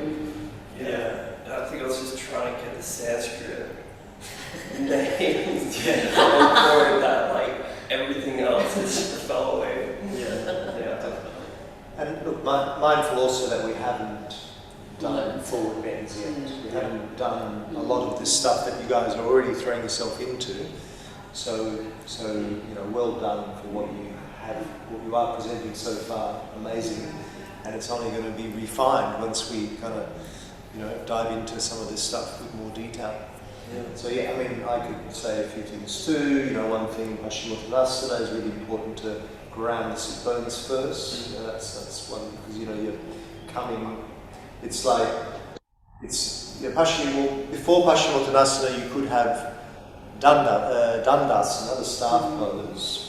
The staff pose is often a lead into Paschimottanasana, and the staff pose is essentially just legs extended, and an important part is to release the buttocks, ground through the sit bones, hands beside the hips, shoulders back, and the spine is the staff essentially. And it becomes like the seated version of Tadasana in many ways. So your sit bones you replace the feet in this case. Everything else is the same as you would do in Tadasana. So open through the chest, through the heart, maybe chin slightly tucked in, crown of the head lifting to the sky. So having that sense of lengthening the spine. So that's always, whether you're consciously saying I'm going to do Dandasana before Paschimottanasana or not, but even if you're not, just some of those qualities of Dandasana, like those sit bones grounding to create that grounded action, that stability, is a good one to bring into your Paschimottanasana before coming forwards. And then there's all the other little bits and pieces, and we'll get to it. We won't go too much into that right now. We'll get to it and we'll explore it. But yeah, good points. Can I just say as well, when I saw that my name came up for this pose, I was licking my chops. I was like, how good is this? It's a really simplified pose compared to some others. And then when we break it down, it's really complex. So many elements. I think every pose kind of has that. You can make it as complex as you like. And that's like, that brings me to my feedback with a lot of the balancing poses. I thought there were too many instructions. It was a bit too slow, which made it very challenging actually to hold it and to be in it. And sometimes I think it's good, especially mid-flow, to just let go of all the things you want to say and focus on the flow of it with instructions instead of giving too much information. I was just about to say something like what Kevo just said, especially with the sun salutation B. By the way, it was beautiful sequence, Hanuisha. Thank you. The only constructive for me, because I felt myself like I was like ready to go to the next one. I was holding there. So maybe it's just giving the first instructions so we get into the pose, and then while we're breathing is realigning and maybe doing those little tweaks for then the second sequence that it was a bit faster, then you have it already there. But exactly what Kevo says. Sometimes I feel, because we're starting and we really want to give information and everything, it happens to me all the time. Yeah, actually, on that, Anwisha, are you doing Fridays with Amy or not? No, I'm not. Oh, so we haven't done sun salutations yet. So actually, extra kudos to you then, if we haven't done the sun salutations and you went straight into Surya B, which is obviously more complex than Surya A. So well done, actually, really well done, because that's haven't explored it. I think actually you did really well. I mean, I hear Renata, and yes, I mean, it could have flowed a bit more, but really the way you broke it down at the start, it was actually fine for when you're starting out. If you don't know it, if there was an expectation that everyone knew it, then yes, then that would be too slow, and you want to have it to flow a little more. But actually, let's just consider that maybe a lot of people don't know it, then those instructions were actually fantastic, particularly that we haven't explored it yet. Yeah, I mean, again, we can fine-tune. Like, it's just such a different experience teaching, especially like a Surya Namaskar, because there's so many different elements, like the timing, the different bandhas, the different kind of cues around what your back should be like, what your shoulders should be. And then also, like, while you're considering all of that and you're talking, you don't want to skew the alignment of the left and the right. So I'm pretty sure it wasn't perfect in any sense. It was perfect. Don't be so hard on yourself. Yeah, absolutely. 100% for where we're at, especially since we haven't really explored it yet. But ultimately, what you want to work up to is maybe when you're particularly doing Surya B. Surya A is a little different, and that's where I really encourage you all to start and explore that and get that down pat first. But at some point, Surya B is worth bringing in as well. But ultimately, the way to make that really flow beautifully is to guide it by the breath. You inhale to Warrior One. Exhale, Chaturanga. Inhale, upward facing. Exhale, downward facing. Inhale, left leg forward for Warrior One on that side. So the breath becomes it's again, you know, it's that rhythm.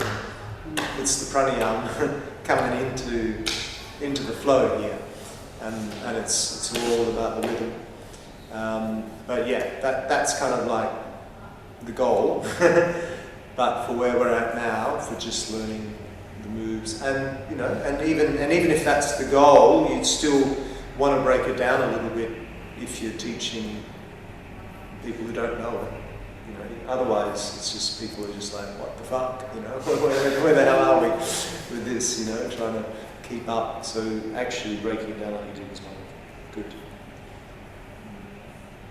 I have some feedback. So two things. One is that I feel that once we all get a pose, it might be a good idea to spend the week kind of on a daily or every second day doing the pose and feeling what it feels like in your own body, tracking the sensations, what cues actually align for you, because I feel like possibly what a lot of people are looking at the internet, reading cues, and then using those cues as their cues. But what about if you embody the movement and in your bridge you felt your glutes engaging a lot, so then maybe focus more on just the glutes so that you can really transform someone's experience in that moment. Because if you give 10 different cues, then all the cues get lost in the talking of the pose. So it's like, if you're going to do a bridge, like focus on the glutes, get them to push through the heels, lift the hips, straighten the knees, like lengthen the hips, make it about the hips, or make it about the shoulders, or make, you know, so that could be something more creative to start to think about, to embody each pose, because you've got a whole week to go through the pose. I wouldn't say I did that, but like I've been on this journey of like feeling, like as a Pilates teacher, that's how I teach now. When I'm cueing someone, the movement's in my body, and then I'm like cueing my body as well as their body. So it's, yeah, that's how you start to embody the movement. But having said that though, Sam, like every moment is an opportunity for a different sensation, if you're available to it. And so to put emphasis on, you know, the technique of it, I hear what you're saying, but I'm also like a bit wary of that, because I too have my Pilates certification. I hear what you're saying and I'm right there with you. However, I think what I'm hearing from you is that just less is more, and just being in the sensation and the embodiment of it is the key to the kingdom. And, you know, that in an individualized sense, I think what Mickey said is really profound. That rhythm of pranayama is, have you ever been in that classroom where it's just psychic energy is pulsating and there's not much being said, and the teacher's just giving you the lightning eyes, and you kind of know, and you know, it's hard when we're disjointed and we're all in different places sometimes to really cue into those energies. But I don't know, like I feel like maybe that key of the embodiment and the movement in the words and the rhythm in the breath is it's what we're working towards each individually in our own beautiful creative ways. And P.S. I love that I just joined the thanks, Ira. It's the best ever. I wasn't planning on doing it, but then I was like, oh, I should. I'm ending the class, like, yeah. But I'm glad you were there for it. Both Annie and Sam, I think that was wonderful feedback from both of you, and you know, I think you both said some really valid points. Sorry if I cut you off, Sam. Sorry. That's all right. No, it's not connected. Yeah, really, really beautiful feedback, both of you, and I think, you know, ultimately that's what it's all about. It's finding the right balance of all of those things. You know, finding the information yourself, you know, doing the research, finding all the right cues that are written in the yoga journal or whatever, embodying the practice yourself and really feeling it, and then also, you know, surrendering to the flow and you know, getting rhythm of it all. And that's what makes the best class, is when you kind of got a little bit of all those aspects and coming in just in the right time and the right quantity at the right pace. So yeah, beautiful feedback, all of you. We might leave it there so we can get some lunch in before coming back for a little bit of anatomy immersion. So yeah, let's do that, unless anyone had something particularly important they wanted to say. Or one thing that I should say is that with the balancing postures, what helps me often is talking about the drishti. And I don't know if my head was elsewhere, but yeah, we might have missed that in this practice. But yeah, like that seems to be the most important cue for me with anything that involves balance. Yeah, good point. Drishti is always great to bring into your balancing. Back on the balances, just for memory, fine attunement. Warrior 3, Renata, always good to mention that the hips are square to the ground, because otherwise you start to go into half moon sort of vibes. So that's just a good cue to have. And Aurelie in tree pose. And you gave some good options of where to place the foot. I find it also really useful just to mention, whenever I do tree, I always mention it, it's kind of one of those things that's embedded in my brain. But mention not to place the foot against the knee joint, because that's just a contraindication where, if you slipped or something in that instant, then you could hurt yourself. So I always say above or below the knee. Make sure, if you can bring it to the inner thigh, great. Otherwise, to the inner calf, or just have the toes on the ground, heel over the ankle is fine. But don't press against the knee. That's just the pointer, which is a good one to remember for tree pose. But otherwise, well done, everyone. Beautiful teaching today.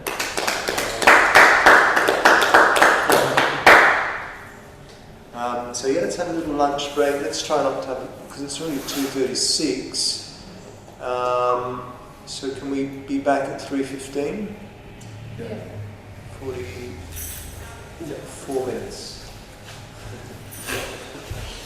Cool. See you soon.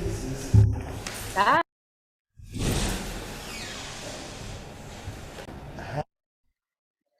Going to hand the reins over to Sam for just a little while. Thanks. Just briefly, my studies have been into physiotherapy, which I've been doing for the last 12 years, and then my Pilates diploma. So that's where I've learned most of my anatomy from, as well as crediting my Pilates teacher, Bruce Hildebrand, who taught me a lot more about the functional anatomy of the body as opposed to just like textbook anatomy. So what I'll share today is just briefly going through the whole body, starting at the feet, and then I might even ask you if you've got any injuries that you don't mind talking about. Try and keep it brief to a couple of minutes, just because we do have to get through the whole body. But then I can relate some of the anatomy to an injury if you want to share your story. When you're sharing, just think about, what if you did get a diagnosis, what the diagnosis was, and where you had the pain, and briefly how it happened. So I guess in terms of the anatomy of the physical body, we've got this book, that Mickey also has, the Yoga Anatomy book. So I just got a quote from the book, which, so it says, the reason for this mutually illuminating relationship between yoga and anatomy is simple.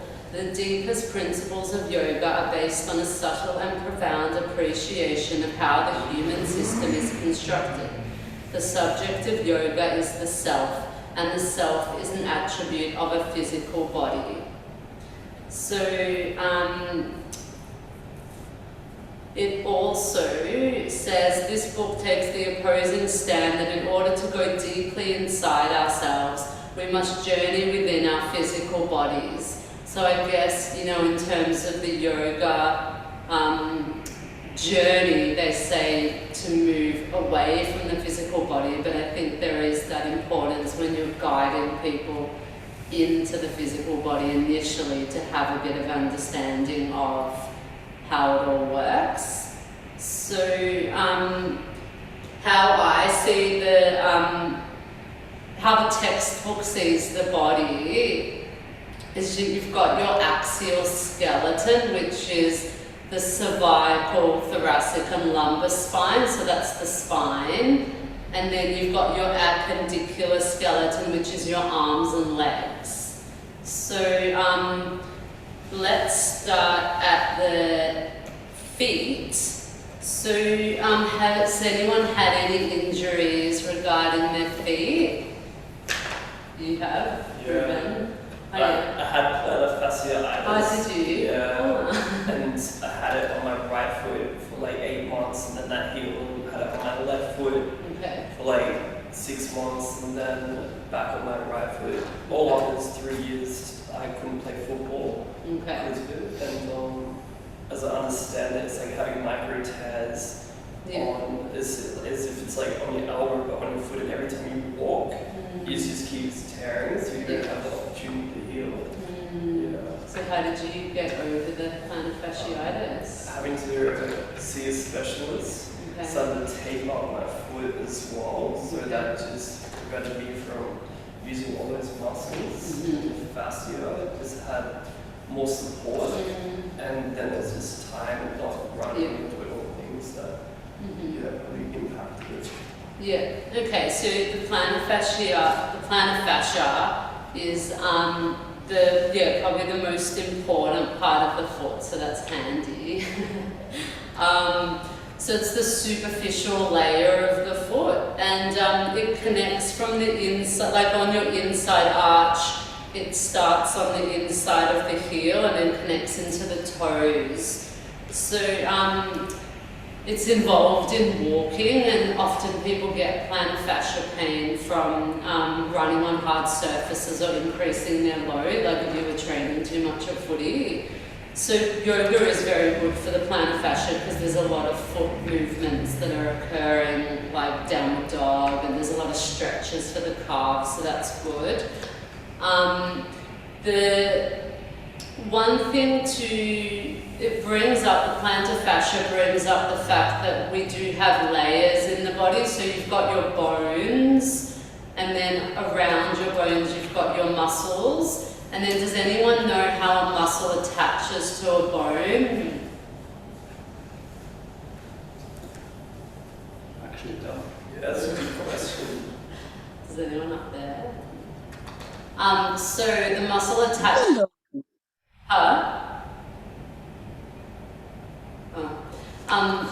The muscle. Well, miss you. Annie, what did you say? The tender tendons. Yeah, so through the tendon.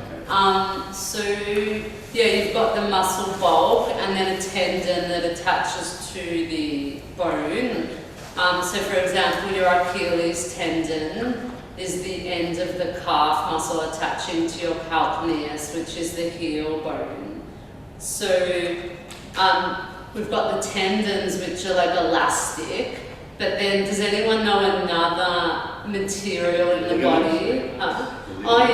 You've got ligaments. Yeah, so ligaments are passive structures that hold the joint together. And then there's another, fascia.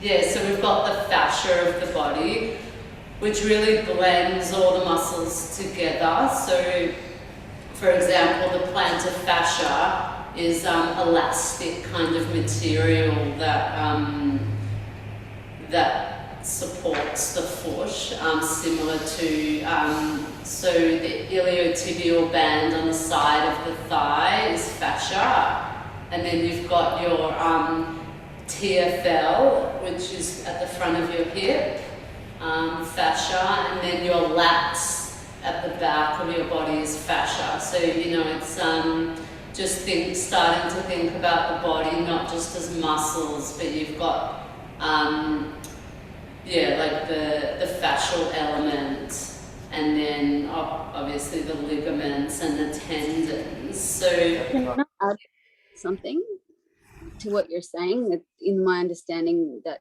fascia sort of it links chains of muscles. Yeah, it does. And it creates a kind of a intelligent pathway, if you will, for movement that's inherent in our anatomical structures, which is beautiful. It's like a symphony. It's essentially it's a network. Fascia is a network, and it's what connects all the muscles together, connects the muscles to the bones. So ligaments and tendons are also can be lumped in as part of the fascia, the fascial network. So we go into a lot more detail with that when we do a yin training for anyone who decides to want to come into that. Because with yin, you really focus on fascia and connective tissue. Connective tissue is it's kind of like another word in a way for fascia, although it can include other things too. Whereas fascia is more the muscular structure connection. But just in a nutshell. Yeah, that's good, thanks. So then, the other important muscle on the inside of the ankle is your tib post, so tibialis posterior, which lifts up the arch. So if you're thinking about the Pada Bandha, then, start to think about that muscle. Can you say it again? Tibialis posterior. Because it's the tibia, like the medial bone. So you've got your fibula and your tibia bones in your shin. And then there's muscles that come around to support the foot. Yeah. And then at the back of the foot, you've got your Achilles tendon. That's just connecting the calf to the calcaneus. So it's, I guess if someone comes in with Achilles pain, then they're going to have to take care with really excessive stretching, but that's a different topic. But just knowing that it's there and that it can become degenerative in certain people. So moving up to the calves, you've got your gastrocnemius and your soleus. Sam, before we do, can I just share something real quick, like around the action of the foot? Something I've experienced recently after my trimalleolar fracture a few months ago. In recovery up to surgery, like I had this a bunch of gnarly pins put in my ankle, and I had this incredible experience of my immune system like meeting that foreign body, and like it was almost like I went through this sickness, like my body was just like acclimatizing to this, newness and this change. And my recovery has been really hard because just the motion of walking is so important. I think this is such an underestimated thing, and it's really dropped me into a sense of gratitude of just having the ability to get up and to move my limbs in a linear way. Like, fuck me, excuse my language, but like I'm aching to run. Like I've never wanted to run in my life. I'm like, like when that motion has been taken away and the restriction and the struggle is real, the foot, just the simple action of moving the foot and, just that flow, the impacts up into the hip, the trauma of that, just the having to be still in that joint, and the stiffness and that whole experience and coming through, I guess now when I'm at a phase where I can actually bear weight on that foot now and have even just the shifting between the pelvis, just that subtle movement is so empowering and beneficial. Like Vicky said before, that sitting motion of the sit bones on the floor being the feet in staff pose, you know, that in itself is disrupted from not being able to put your foot down. Like, it's incredible. And I just have to say, like, so I'm rambling a bit. I just have to say, like, that the gratitude that I have for my feet, for the motion in the ocean that comes up the leg, like, albeit, you know, my poetic way of just the feeling, let alone, you know, getting anatomical on it, like, has been literally profound. Like, literally profound. I'll leave it there. It's interesting that you said that, because I was listening to this guy talk. He trains elite athletes, and the foot is an absolute masterpiece. When we break it down to everything that it can do, and I know when we see images of the Chinese, traditional Chinese medicine, pictures of the foot mapped out, and how intricate and complex that is. And that's just the start. It's amazing. Okay, thank you, Annie and Ruben.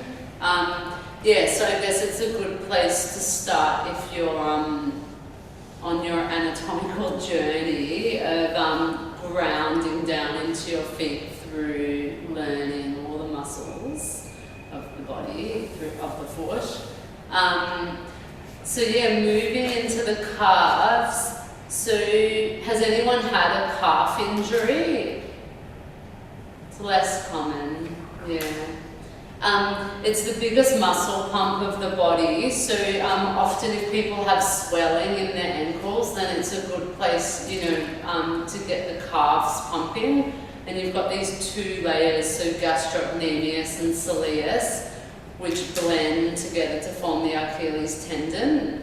So it's just, we won't talk too much about it, but just knowing it's there and that it will help the lymphatic system work to pump the fluid around the body. So if you've got swelling issues, it can be something to look at. Going up to the... Can I just ask a question? So gastrocnemius, that is the calf muscles name, is it? That's the superficial layer. So you've got two heads, like lateral medial, and then underneath that is the soleus, which is the deeper calf muscle.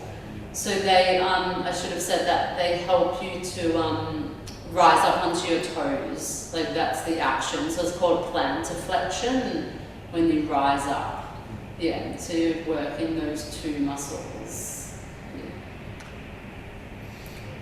Because it's not like in yin we don't look at those, at the calves as a muscle group so much. And we look at the hamstrings, obviously.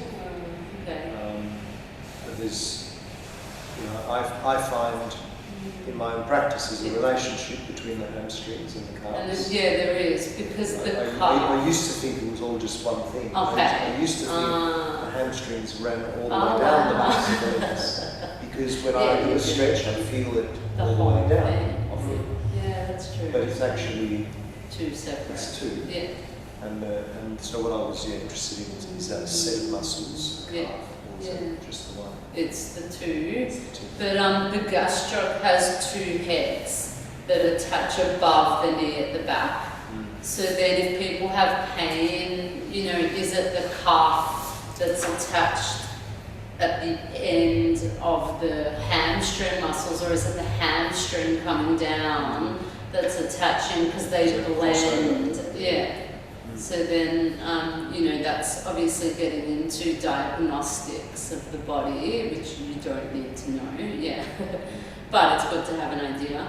But this, sorry to butt in again, but this is something we look at in yin yoga when we talk about the fascia and how, you know, you can separate each, you know, okay, this is the plantar fascia, and this is the hamstring, one of the hamstrings, and this is another one. But and that's the scientific way, is to separate everything and study things individually, but to understand the idea of the whole big concept of plantar fascia fascia in general, is that it's a network. So it's all interrelated. The whole body is affected. You know, if you move this arm here, yes, I'm using that joint, using maybe that muscle or that muscle there, but hey, I can also feel it here. And actually I also feel it down the back of my hip there, and because the whole body is working together, there's a whole network which you know is important for all movement. Yeah, thank you. So moving into the knees. Now, I know a few people have had knee injuries. Who wants to go? I'll go. I actually have 2 injuries. Okay. So one in my right knee, which is from Brazilian Jiu-Jitsu. Someone from ninjutsu. Yeah, someone who got too excited with a knee lock on me. So he went too far, so my heel got just inwards. Okay. Yeah. And then it popped. Yeah. It didn't pop out or anything, there was just a pop and it hurt like hell. I don't really know what that is. Okay. Like, I only feel it when I sit in cross-legged position for a long time, but that's it. Yeah. So it's not really that much of an injury, I think. Does it give way though? No. Does your knee give way? No, I'm really lucky with my body. Okay. Because I've had many accidents that, you know, people that I know would have broken something and I didn't. Yeah. The other one though is more severe. That happened 4 years ago. Actually, when I was in Tully, I was skateboarding in a skate park. I got too excited with this, manual and drop in. Yeah. And then my leg decided to step off at the moment of drop in, so my leg hyperextended that way. And I couldn't walk for a couple of days. But do you know what that was? Yeah, so hyperextended, I think, is the word for the ligament. Yeah. Okay. Yeah. And the doctor said, like, I may have a hairline fracture in it, but nothing to be too concerned about. He just said it's going to take years before that heals. Okay. How long ago was it? 4 years. How was it? I still sometimes feel it like in the middle of the night when I have to lay on my right side like this, and I wake up and there's so much pain, like I have to like really slowly bend my leg like this for the pain to go away. Okay. But yeah, that's it. So that brings in the point of the medial ligaments. So your knee joint is your tibia with your femur. So it's a hinge joint with flexion and extension, but it can rotate a bit through the ACL and the PCL ligaments. So you hear that in like football, they do these ligaments. So they're the passive structures of the knee.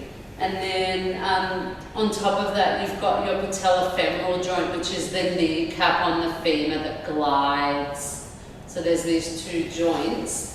When you said that something popped, that's usually a sign of the ACL. So but if your knee's not giving way, then it's probably not an issue for you. But let's say you started competitive sport, you might find a little bit of instability and then you could get checked out.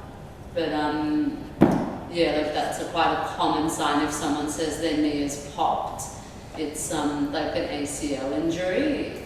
What about if it is subluxus? Oh, sublux. Sublux. Yeah, so Ruben's got a patella that subluxes, but that's because you had an ACL injury, didn't you? Yeah. So the kneecap is a floating bone.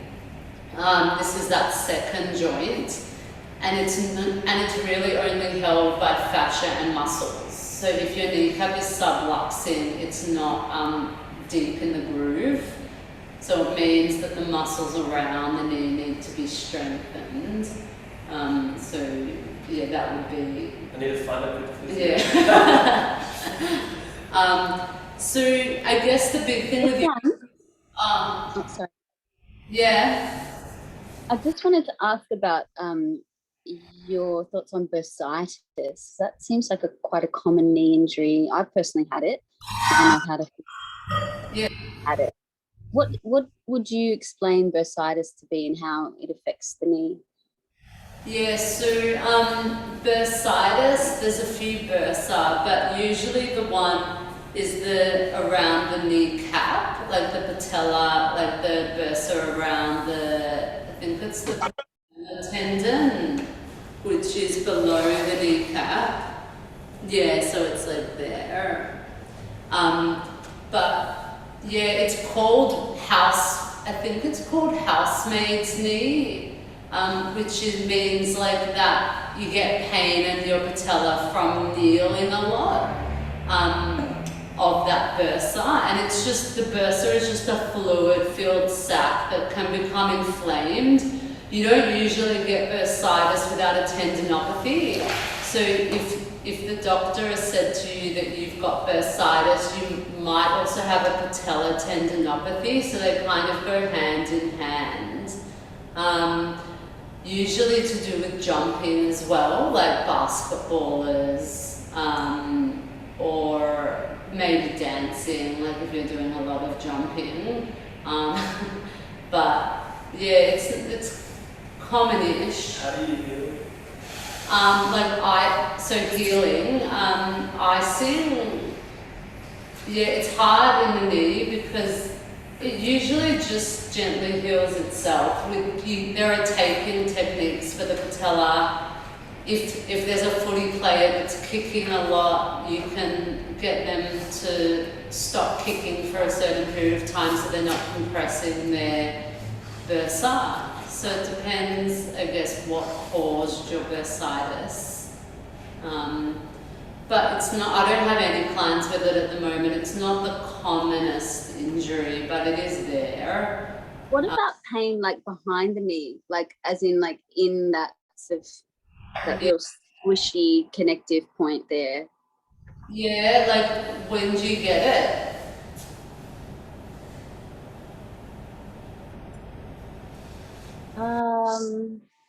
When I'm not moving. Yeah, I mean, the knee is very complex. There's a lot of structures that are coming into the back of the knee. So it would depend on your previous history. If you've had any trauma, is it a cartilage injury? Is it tightness from your hamstrings or your calf? Do you have a popliteal cyst? You know, there's so many structures. I would have to see you in person to give you a diagnosis. Yeah. But yeah. I was just more relating that perhaps to the bursitis. Like, is it common to have like the pain behind, not just in the patella and the front of the structure? Yeah, they're probably unrelated. They could be related, like if you've got pain at the back of your knee, you've got a meniscal possible or cartilage issue maybe, and then that's putting, your knee becomes a little bit weaker, and then you go and dance or something like that, and the knee's not feeling as strong, and then it starts to react and put a bit more pressure on the bursa. So they can be related over time, but there's no correlation as such to the structures of the knee. You've got the front of the knee and then the back of the knee, yeah. Anyway, knee bone's connected to the next what? So yeah, just going back to the patellofemoral joint, the kneecap, you know, a lot of people do have issues in yoga with kneeling or lunges, deep squats. So, you know, just being mindful of those positions. They can put like a bolster under their knee to protect the kneecap, especially hypermobile people that have too much mobility in their joints. They can put a bit of pressure. Yeah, that happens to me, Sam. Like, anytime I lunge or anything, my knees are just so sore. Yeah, okay. Yeah. Lunge? Yeah, if I'm just like, say, just like doing, yeah, like lunging with my foot on the floor, it's just my knees are just so painful. If I'm there for like too long, I just can't hold that position for too long because it's just so sore. So your kneecap might not sit in like the best position generally. Like some people have a high sitting kneecap. So it just means that you're putting a bit more pressure through the bones.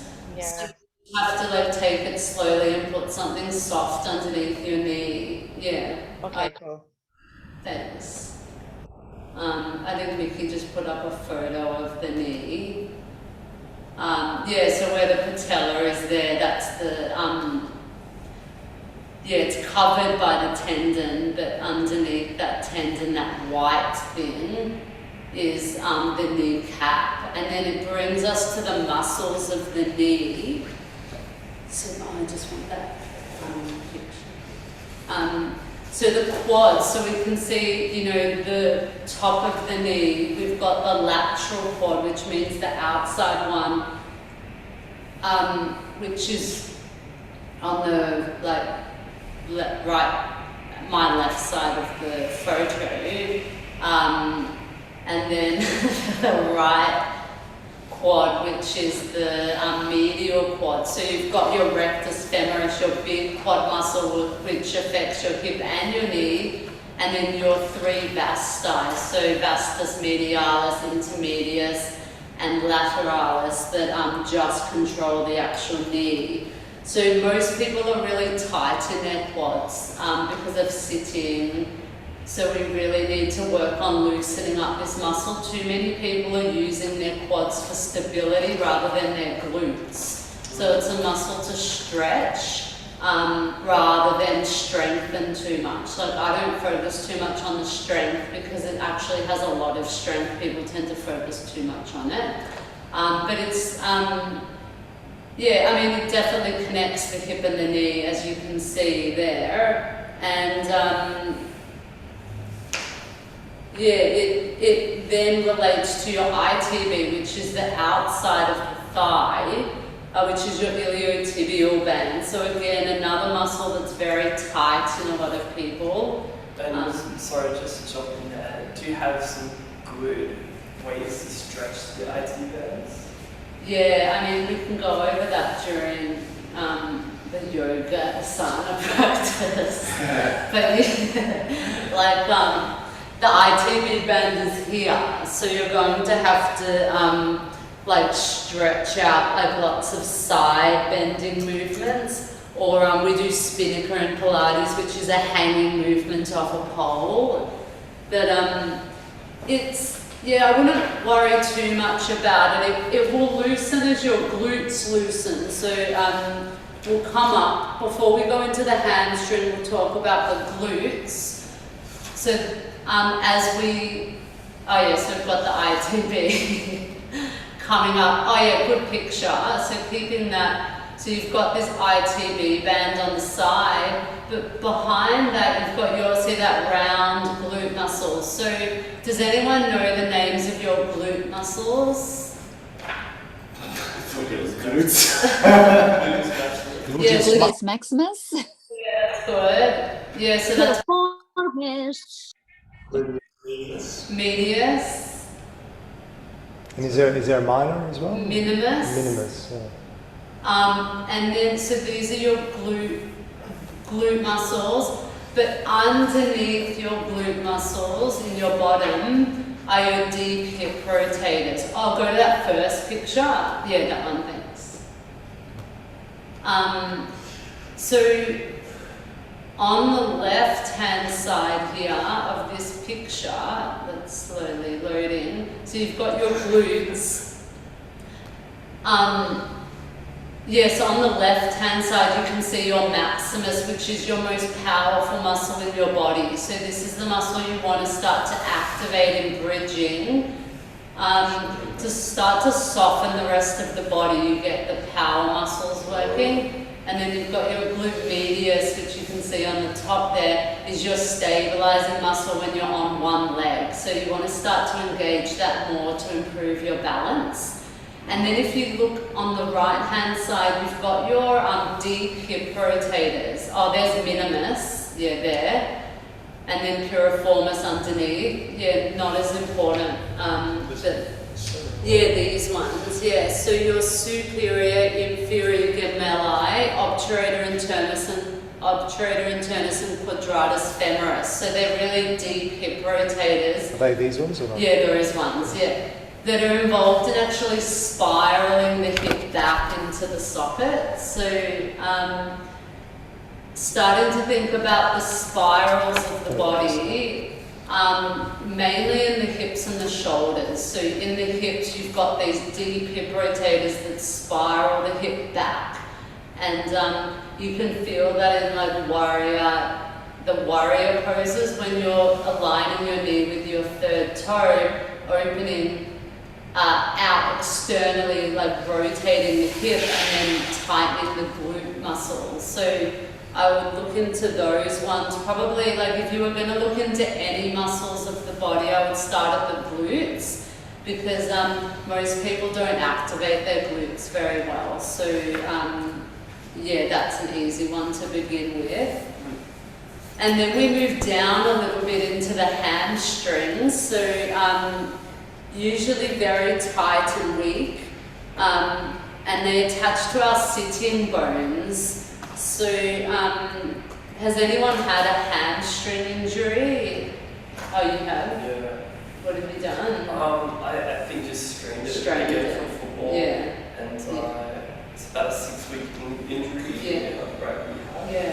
But yeah, debilitating. Yeah, yeah. So could you walk the first few days? I would say like total. Yeah. Okay. Yeah. Not well. Yeah. Yeah, so I mean your hamstrings, you've only got 3 of them. So the quads, you've got 4 muscles, like quad 4. But hamstrings, you've got 3. So semimembranosus, tendinosus, and biceps femoris.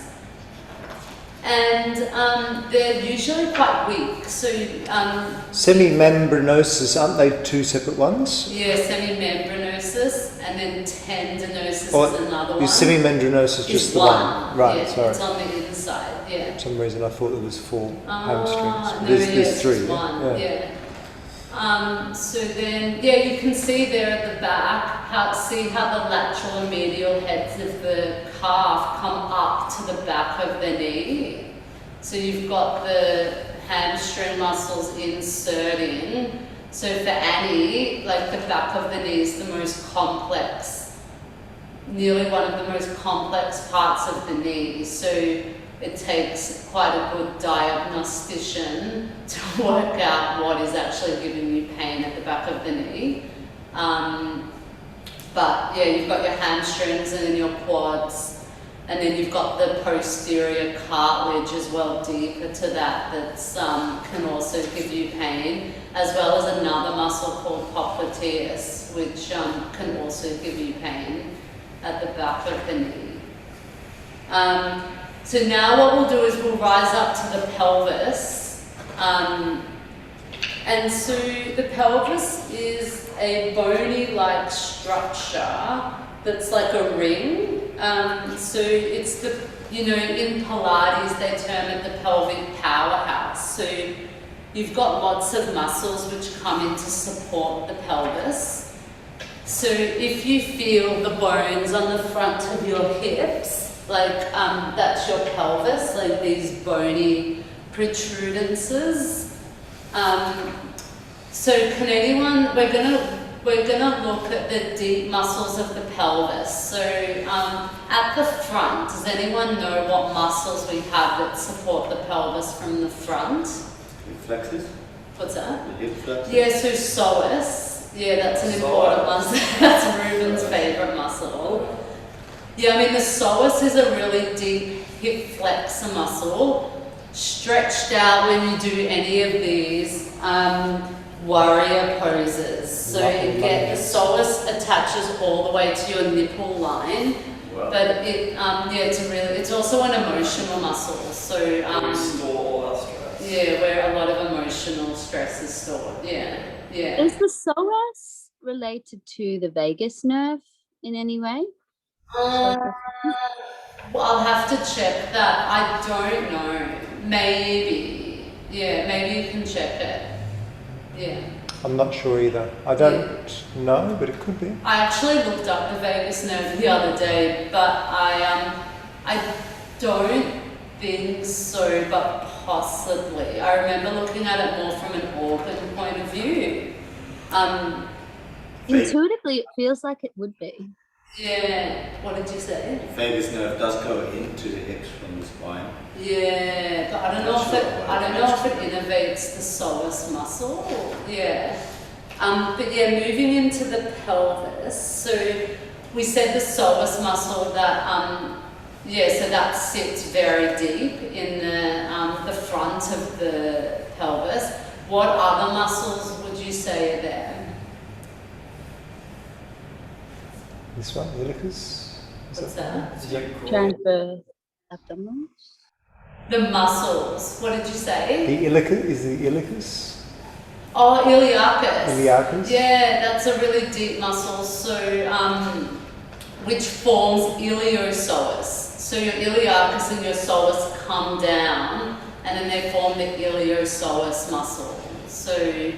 Yeah, I mean, they're deep. It's going to be hard for clients or students to access their iliacus, though. You would have to work with a physio who specialises in the hip to do that. But it's good to know it's there. But what about at the front of the body? It's like such a deep muscle. Transverse abdominals. Yes. Thanks. So your transverse abdominis, which is your deep stomach muscle. So it's called transverse because it's a horizontal muscle and it acts like a natural core set of the body. So Uddiyana Bandha, it's the activation of our transverse abdominis muscle. But on top of that is our obliques. External, internal, and then on top of that is our rectus abdominis. Yeah, so you can see the six-pack muscle, which is rectus, and then our obliques come down on angles, and the oblique muscles work with the breathing. So yeah, the transverse muscle, it's an important muscle for a lot of most movements. It would be good to start to think about your transverse abdominis muscle and its relationship to the pelvic floor. So that brings in, so if we think about the front of the pelvis as the abdominals, and then the inferior, so underneath the pelvis is your pelvic floor, which sits like a basket of muscle at the bottom. So your sitting bones, transverse perineum is the horizontal muscle that sits between the sitting bones, but then your pelvic floor also connects your pubic bone at the front to your coccyx at the back, so it creates a diamond shape. So when you think about accessing your pelvic floor, it's this shortening of your transverse perineum between the sitting bones and then a lifting up sensation. So it's so beautiful to consider visually too, sorry to interject, is like the motion of the pelvis and how, there's that essentially very minimal, but very opening range of motion. Like when you think about it, there's in women, there's a life that's birthed through that channel, that small space, and that muscle and that bone structure and everything around it that harvests that energy to oscillate that kind of expansion and contraction is profound. It's beautiful. Thank you. Yeah, I mean, it's actually, it's quite a good belief and new perspective to hold that the pelvis is a very strong area of the body. So to start to cultivate a bit of strength. From the back, it's your glutes. From the front, it's your abs. And then from underneath, it's your pelvic floor. So you start to get this 3D feeling of accessing the muscles. Sam, do you think these diagrams are showing what happens when you're contracting the pelvic floor? Is that's the way the muscle goes, or is that why is there the difference there? I think they might be layers. Or different layers. Yeah, so that's you've got the muscles through iliococcygeus because it attaches to your coccyx. So there. I see, that's the layers under and here. these layers are your pubococcygis. These are all your coccygeus ones. Yeah, got it. And then these are, coccygeus again. Levada ani. Yeah, they're just layers of the muscles. I mean, I've been to a body worker who could name all the muscles of the pelvic floor. So that's her job. But yeah, I've lost that a little bit. Yeah, I don't work anatomically that deeply with those muscles anymore. But there's so much to remember, hey. There's a lot going on. Yeah, but it would be good just to look at some pictures of your pelvic floor muscles. Because, it's interesting to see how they kind of fan out and they connect the pubic bone with the coccyx and then the two sitting bones. And if you want to go more deep into visualizations, you can look up Eric Franklin, who's done somatic work around the pelvic floor. He talks a lot about the visualization of learning how to activate your pelvic floor through visualizations. So, or you can do a yoni egg practice if you're a woman. Yeah, so that would be something to look at. But then you've also got your hips. So the hips are they're a ball and socket joints. And we've already spoken about the muscles, so your glutes and your deep hip rotators at the back. You've got your quads at the front, your psoas muscle, which flexes the hip, so it bends it up. So there's a lot of muscles happening around the hip. Usually the front of the hip is tight and the back of the hip is weak. The glutes are usually tight and weak. So, you want to stretch them but strengthen them. Yeah, I mean, that's a good photo of some of the deeper hip muscles there. And the IT, I think that's the ITB that's going to be coming down. Is that there? Yeah, there, from your glute to your ITB. So, yeah, the hips. I think that's all. Yeah, it's a ball and socket joint like the shoulder joint. So your shoulder joints are very mobile, but your hip joints are more solid. So you're less likely to kind of, anyone that says that they're relocating a hip. I mean, you can energetically relocate something, but it's quite deep and solidly held unless you're very hypermobile and your hips tend to dislocate, which can happen. But yeah, so it's quite a solid joint, which is good. And yeah, we'll talk about the shoulder in a bit. But the other muscle we haven't touched on is on the inside of the thighs, which are your adductor muscles. So you've got adductor longus, adductor magnus, and adductor brevis. And they, the most important one out of those three is your adductor magnus. So it works to centralize the hip into the socket. So, I mean, you can activate it in yoga. It is, if you sit in Baddha Konasana, now, and then you squeeze the soles of your feet together. So everyone try that. So you just sit in this position. And then you, so if you've got a seam of your pants, you place your hands at the back of the seam. And then, so it's still the inner thigh, but the back. And then squeeze your heels together and see if you can feel like a muscle tightening. You might have to pull your knees in a little bit, but there's it's subtle, it depends how much work you've done on it. But, or if you squeeze your knees together, just generally, that's your inner thigh muscles working. It's quite hard to cue as a muscle. I don't know, do you cue? Yeah, it's you can. Yeah, but I don't know if people get it. Yeah, that's a good point. So a good way to cue that is actually using your Pada Bandha. I mean, it depends on the pose, but if you, let's say in a warrior pose, in a warrior, no, that's a side angle pose, isn't it? Side angle pose. Or yeah, we could do it in a warrior, but side angle even more so because of that side angle.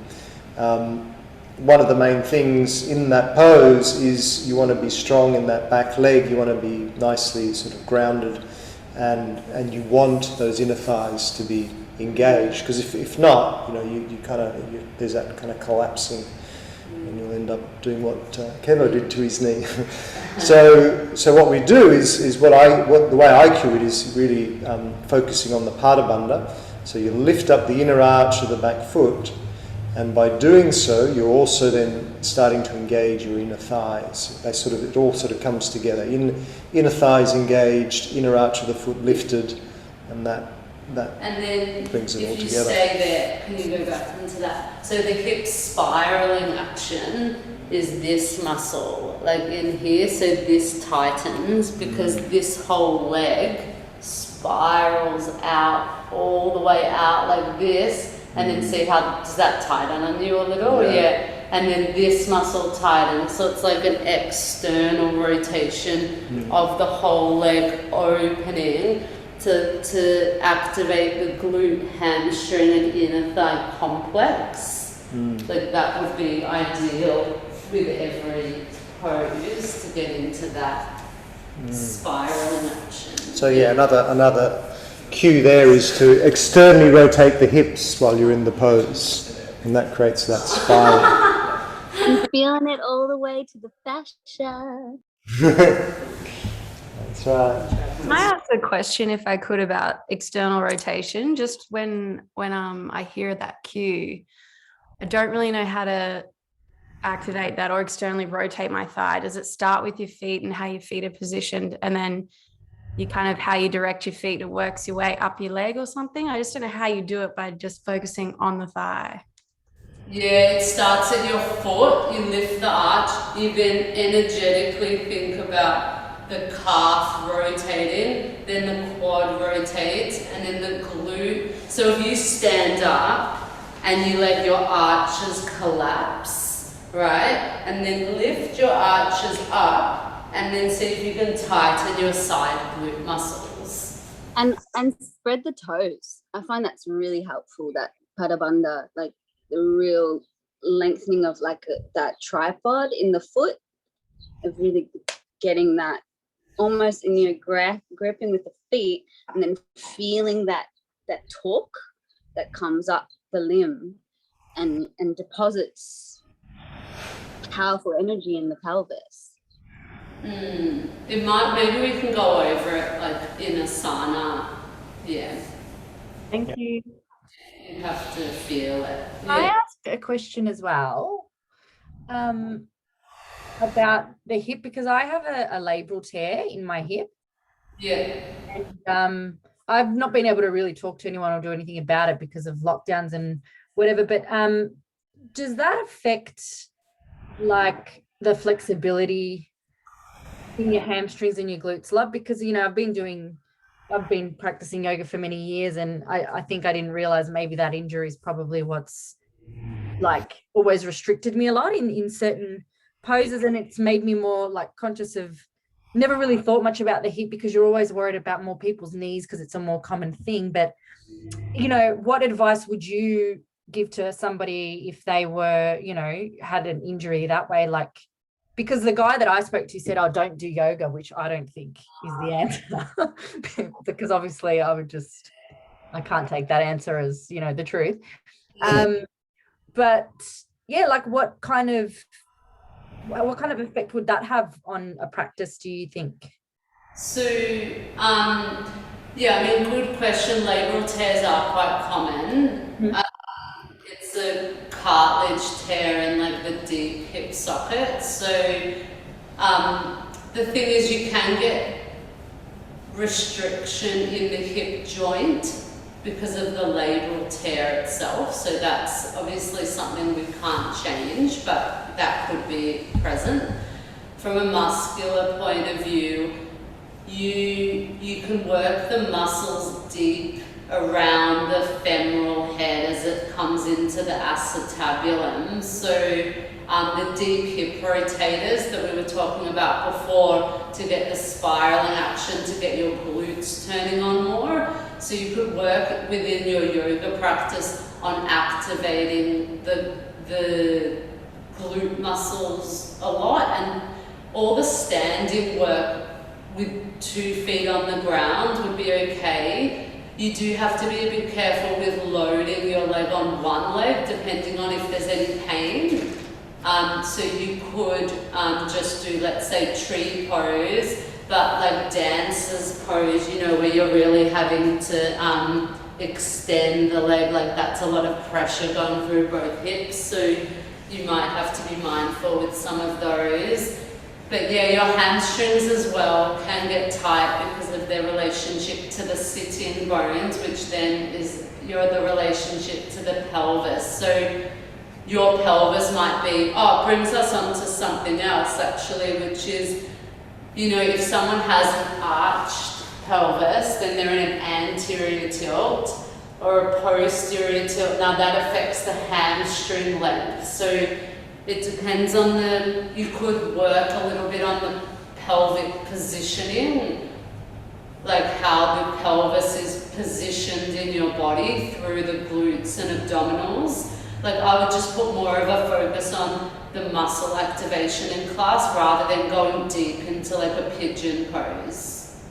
Yeah, which is what I probably, you know, instinctively started to do, because it was like just cause a lot of inflammation. But I think you're right. I think a lot of it as well is the pelvis. Yeah, strengthening the pelvis would probably take off a lot of pressure. Yeah. Yeah, and the pelvic floor. So you could also look into if your pelvic floor muscles are tight or loose. Like a lot of women have tight pelvic floors, like I've had one, and that can also affect the tension around the pelvis. So then you might need to do some releasing around the pelvis and the hip with a yoni egg or a body worker who's like knows the muscles of the body. Yeah. But yeah, thanks for sharing. Yeah, thank you for that. So now we're going to move up to the spine. So you've got 24 vertebrae in the spine. So your cervical spine is 7, and then 12 is your thoracic spine, and then 5 lumbar vertebrae. So has anyone had a spinal injury? Yeah, I see it in boxes. Yeah, I have one right now actually. Yeah, Ruben's got like a thoracic spinal injury. I would say costovertebral joint. Yeah, we're unsure at the moment. Yeah, but it could be a costovertebral joint sprain. Yeah, so the purple is your lumbar spine, the orange is your thoracic spine, and the green is your cervical spine. So the most common injury is a disc injury of the spine, specifically the lumbar spine. And yeah, I guess anyone with a discy injury just has to be a bit careful in the acute phases of the injury with spinal flexion, which is a, Uttanasana. But I had a disc injury when I was 15, and I was kept away from flexion for like 10 years by physios, and then I could never do yoga because I could only ever get to like here. So then I worked with my Pilates teacher to unravel all the tightness that had been created from never bending. So, you know, you do have to be careful of bending, like with lumbar injuries, but you don't want to stay away from it because, you know, then you develop quite a lot of stiffness in the back of the body. So it's just being mindful of the disc injury. But yeah, the muscles of the spine, so you've got the erector spinae along the spine, and then Does anyone know the name of the deep back muscles? Along the spine. So, I mean, it's not a very common muscle, really. So it's multifidus, which is a really deep back muscle. And then you've got your quadratus lumborum muscle on the sides. They're like square muscles. It can be very tight, the spine, in a lot of people because of sitting and the way that they carry themselves through the day. So you can see the red is the muscle and then the white is the fascia. So you can see the lats, coming from the shoulder joint down into the spine and the top of the pelvis. So your lats are a strong muscle. You can start to activate. You've got a posterior cross at the back of your body. You can start to look at fascial muscle trains, is it? Fascial trains? I've got the name of it. But where they map the muscles working together. So your lats work with your glute max, like a cross at the back of your body. So you would feel that in... So that's the thoracolumbar fascia. Yeah. Oh, the thoracolumbar fascia. Yeah. So it all comes down into the spine there. Yeah. And then that's your lat muscle just above that. Yeah. And then you've got these ribs that are coming out of the thoracic spine all the way around to the sternum bone at the front. So you've got this rib cage in the middle of the body that in a lot of people acts like a cage because they never move that area of the body. So each rib joint is meant to spiral, kind of like the hips of the body. Like each joint spirals, but not many people really have that specific spiraling action anymore because we're always sitting. So that's why obviously the twisting is important, not just for the spine, but for the rib joints. So if you're talking about twisting, you can actually talk about the ribs moving and like people will feel stretches through their ribs. Yeah, so you've got the sternum bone at the front and then these ribs coming off the sternum bone. And then these little muscles between the ribs, your intercostal muscles, which kind of expand as you breathe.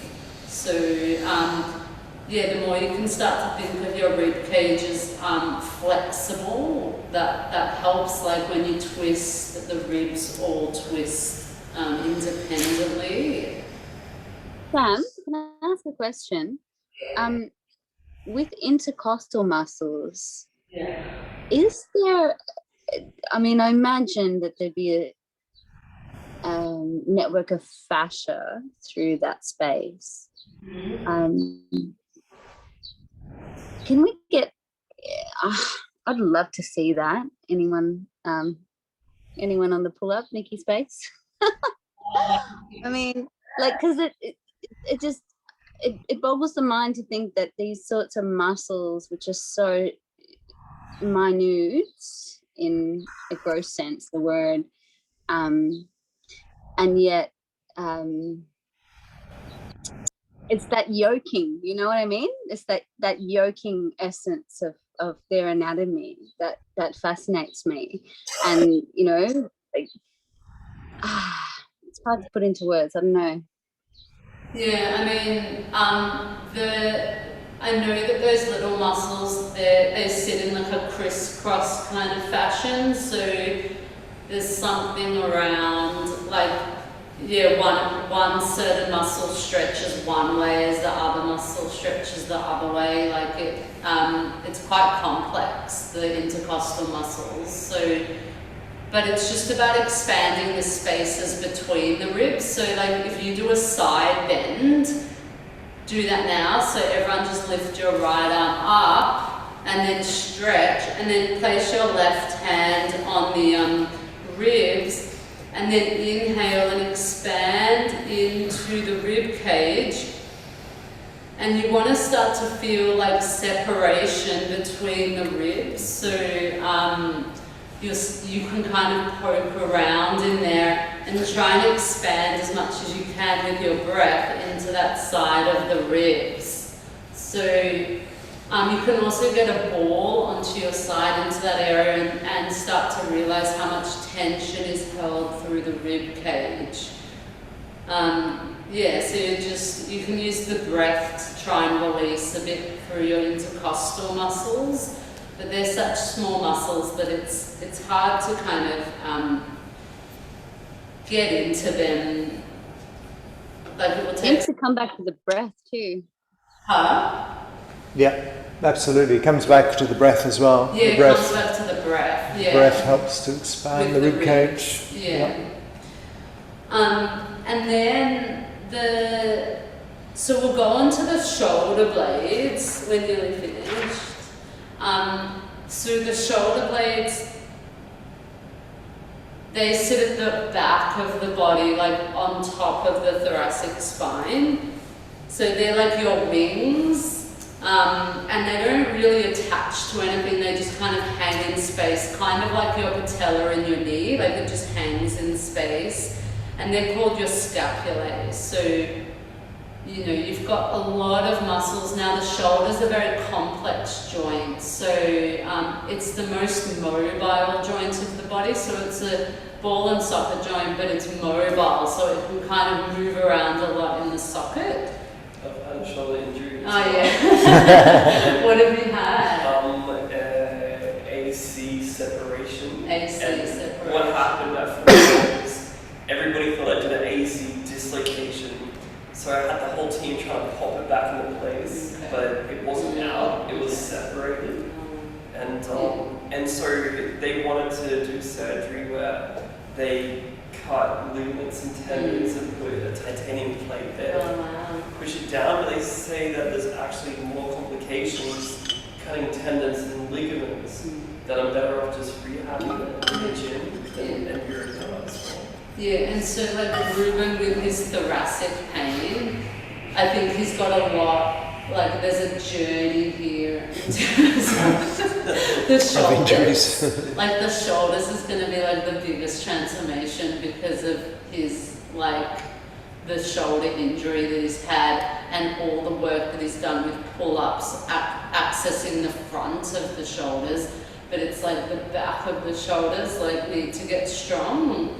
So I think that would be interesting to like see if that helps with the thoracic pain that you have. Are you personally helping him with that? Yeah, he comes to Pilates once a week, but it's only half an hour a week.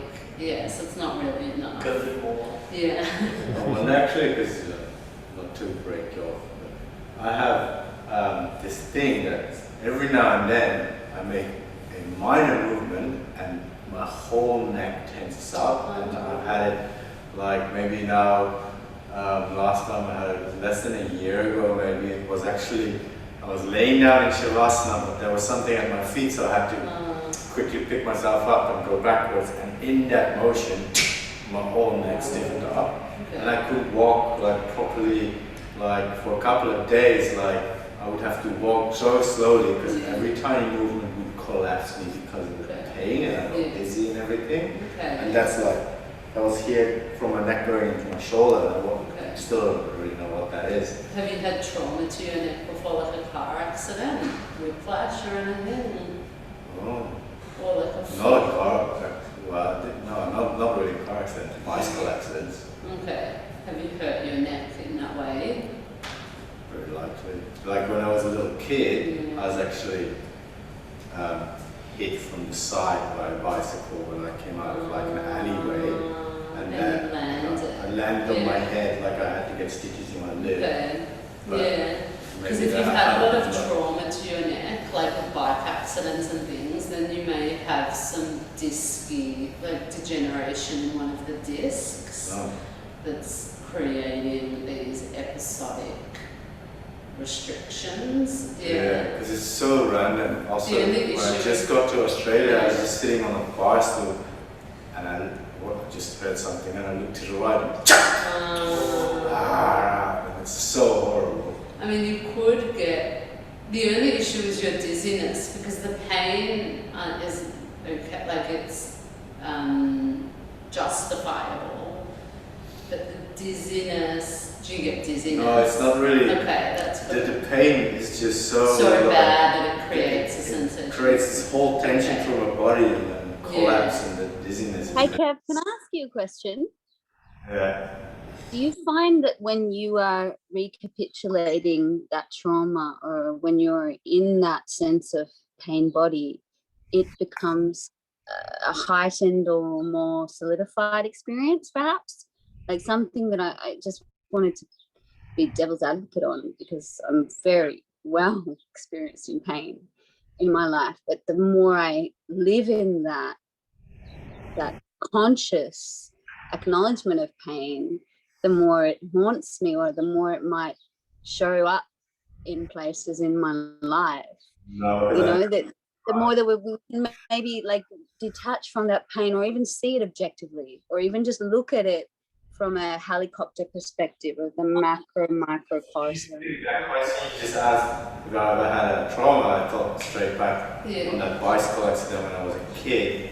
That's probably it. But I also used to, like, for fun, fall out of trees. Yeah, so you've had a lot of, like, I mean, I can see where what Anne's saying is that when you have... Exactly, like that familiarity of pain. Sorry, Sam, like that kind of, that association, or that habitual acknowledgement or initiation, if you will. Sorry, Sam.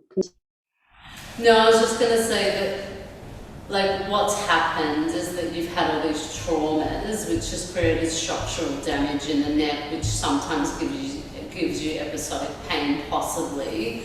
But then what Anne's saying is that at every injury and trauma is held in the body, and like the body keeps the score by Bessel.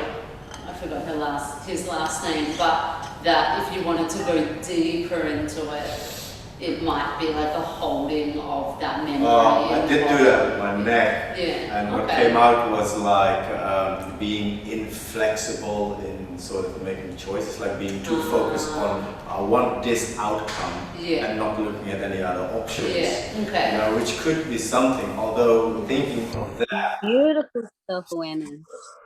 Beautiful. So easily to new situations. Okay, so you having to go into new directions. So I'm not sure there, but it could be also a stubbornness in, like, say, my worldview or something. Yeah, I mean, that would be in a whole nother lecture though. Yeah. I mean, going into the emotional, like, content of pain is like a whole nother, like, level. Past the... Because I do know, like, we also hold intergenerational and DNA trauma and stuff, which comes back into our life through pain and injuries and accidents. Yeah, but sorry to be a bit of a, excuse my language, cunt, but like we're kind of meowing about pain, like we're kind of talking about structure, and like this is for me, and sorry again to be maybe controversial in this thought, but like shouldn't we be moving past that into that more of that enlightened space of a view of it, and the breath of it, and the rhythm of it, and the moment of it, and the playfulness of it, and the creativity of it, and the learning of it, because pain is like, it's a profound teacher. You can't look away from that shit. So you know, like less meowing or less tension, less matter is more, perhaps. I don't know.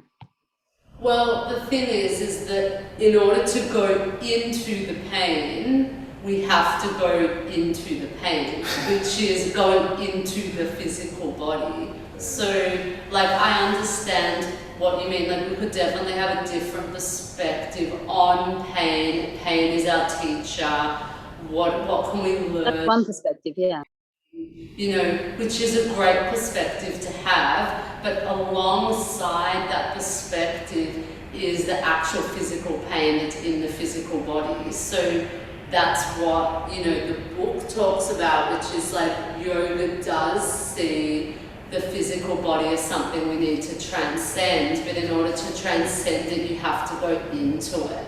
Like, you can't bypass the physical body, because then what you're doing is you're bypassing your darkness and moving into... Yeah, who wants unicorns and rainbows? Who fucking wants Yeah, we come back. I mean, yeah, we can all definitely still live in the light, but it is helpful to go into the dark, which is the physical body. Yeah, I mean, this is very esoteric now. But this is what we're doing here, and it's you know, we can break it down through the koshas. We look at the koshas, Annamaya kosha, Pranamaya kosha. We've done that, haven't we, with you guys? I can't remember sometimes which groups I have or haven't.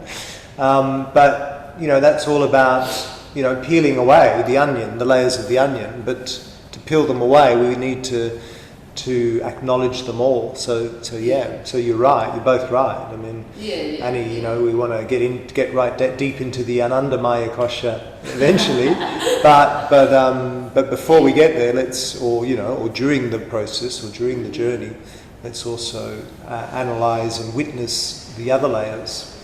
And I suppose, I agree. Sorry if I interrupted. I think where I'm finding a lot of noise in our global community is in the victimized and the pain and, you know, the restriction of what is. And I personally feel a bit frustrated by that. I feel very limited by that, especially when that seems to be more of a maybe an emphasis for some people than others. And I guess, Yeah, I totally agree with you, and I think that's probably a bit of a lack of spiritual connection with general society. Yeah. Wouldn't you say?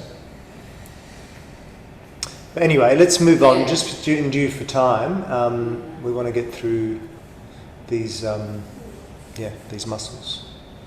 Sorry, I just wanted to say bye. I need to head off. Bye,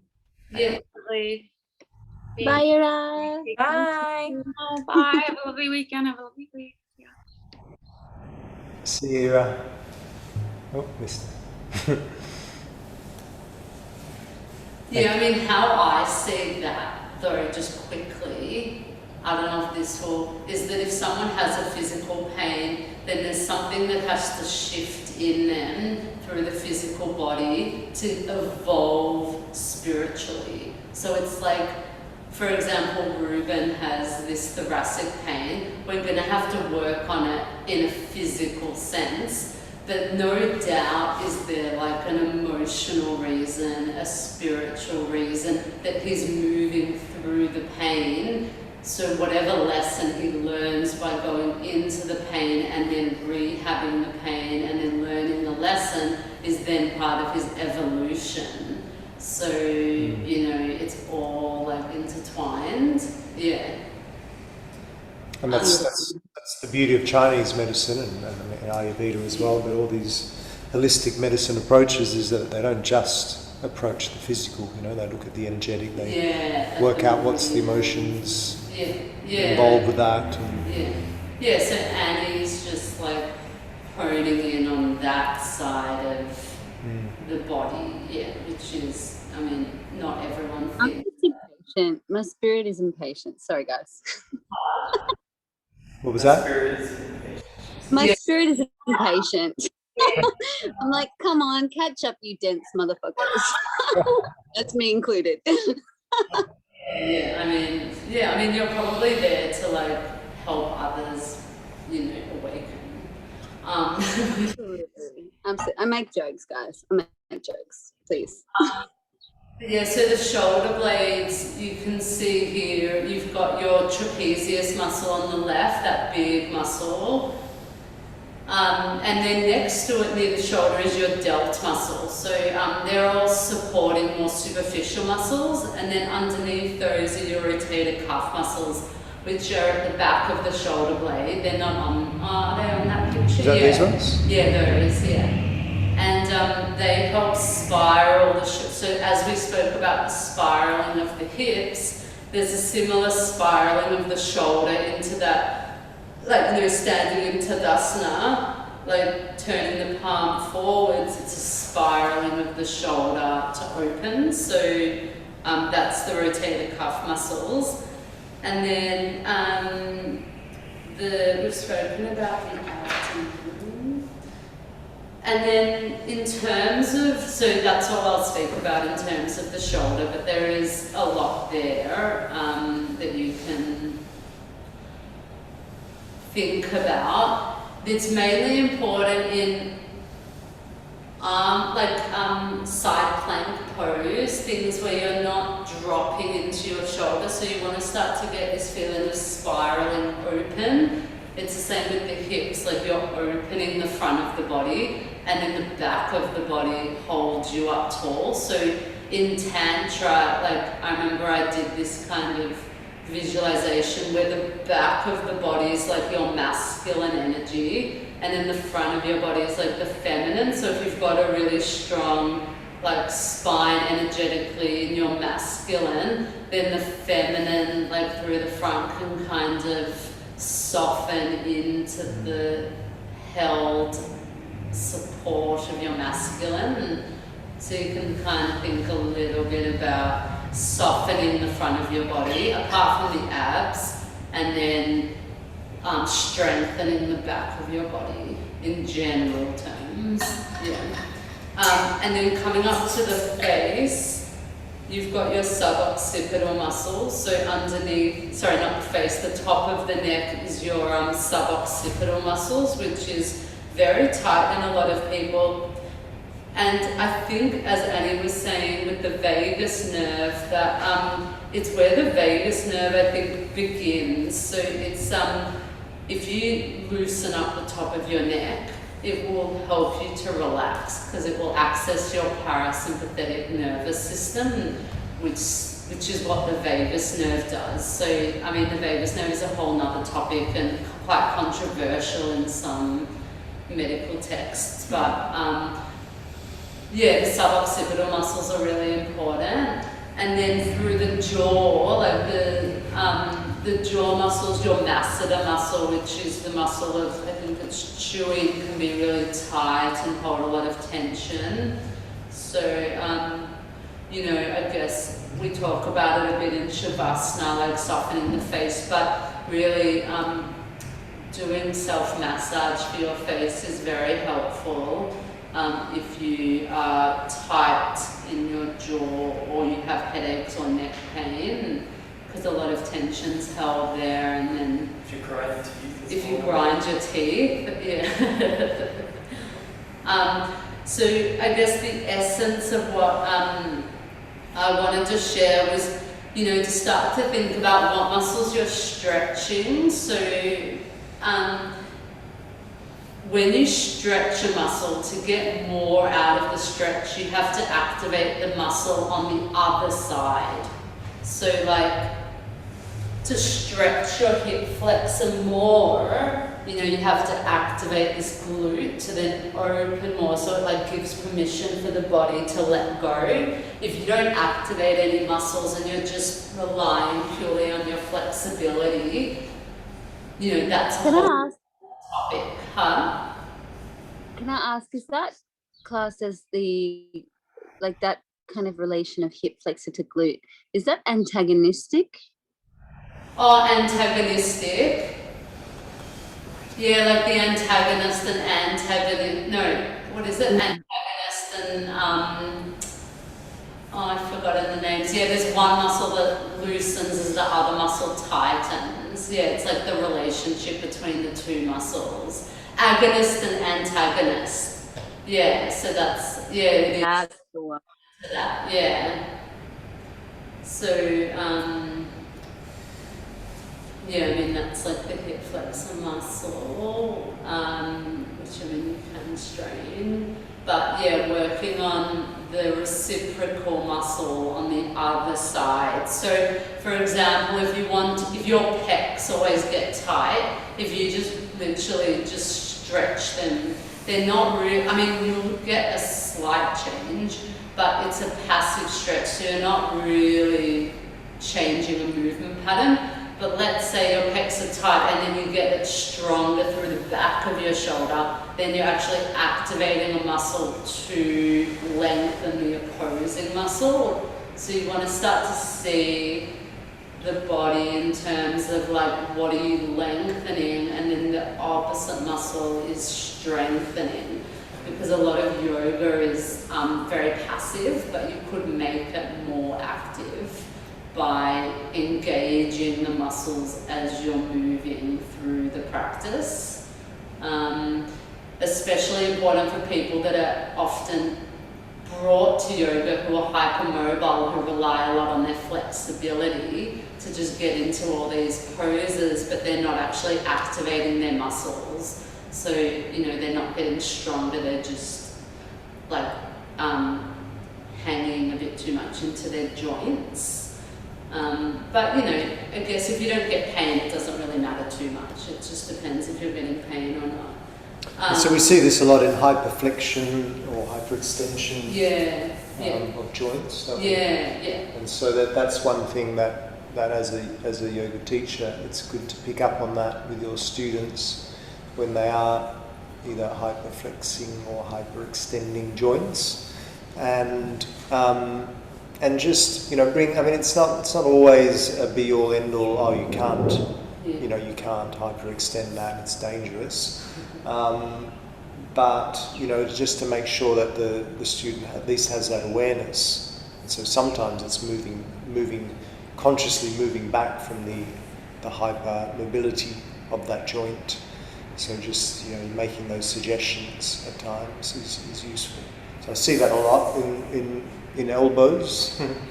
Elbows, in shoulders, even in knees, but definitely you see that a lot. Downward dog's a classic one. Someone's extending the elbow, wouldn't it? So I usually would bring the attention to that student, saying, well, why don't you bend the elbow just slightly, so you're kind of aiming to have a straightish arm, rather than. So, you know, a hyperextension is essentially going beyond the normal sort of placement that a joint would reach. Yeah? So rather than just going there, it would go beyond. That's a hyperextension, and you know, I think it's not a be all end all. You can't hyperextend. It's fully dangerous, but generally speaking, it can be. So it's good. It happens to me with my knees, and it was only here in Melbourne that I was going to a yoga studio and the teacher went like, don't overstretch your knees. I'd rather you bend them a little bit than go in the opposite direction. And that really changed my position so much. I used to have like just a little bit of hamstrings pain, and I was like, yeah, but I can reach my toes and everything is okay. And then he goes, I rather that you don't reach your toes, but that the leg is straight, rather than that on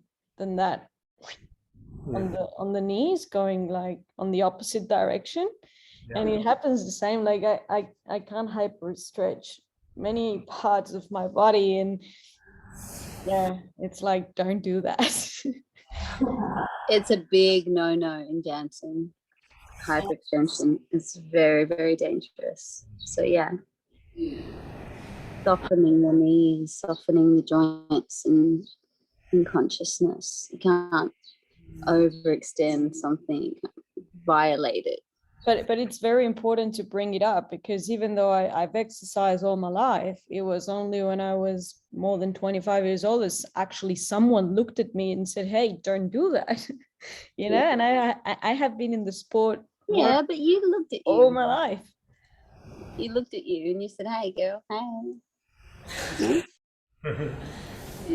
What I also wanted to say was that as we're talking about, you know, supercharging the muscles, as in like bringing more activation to them,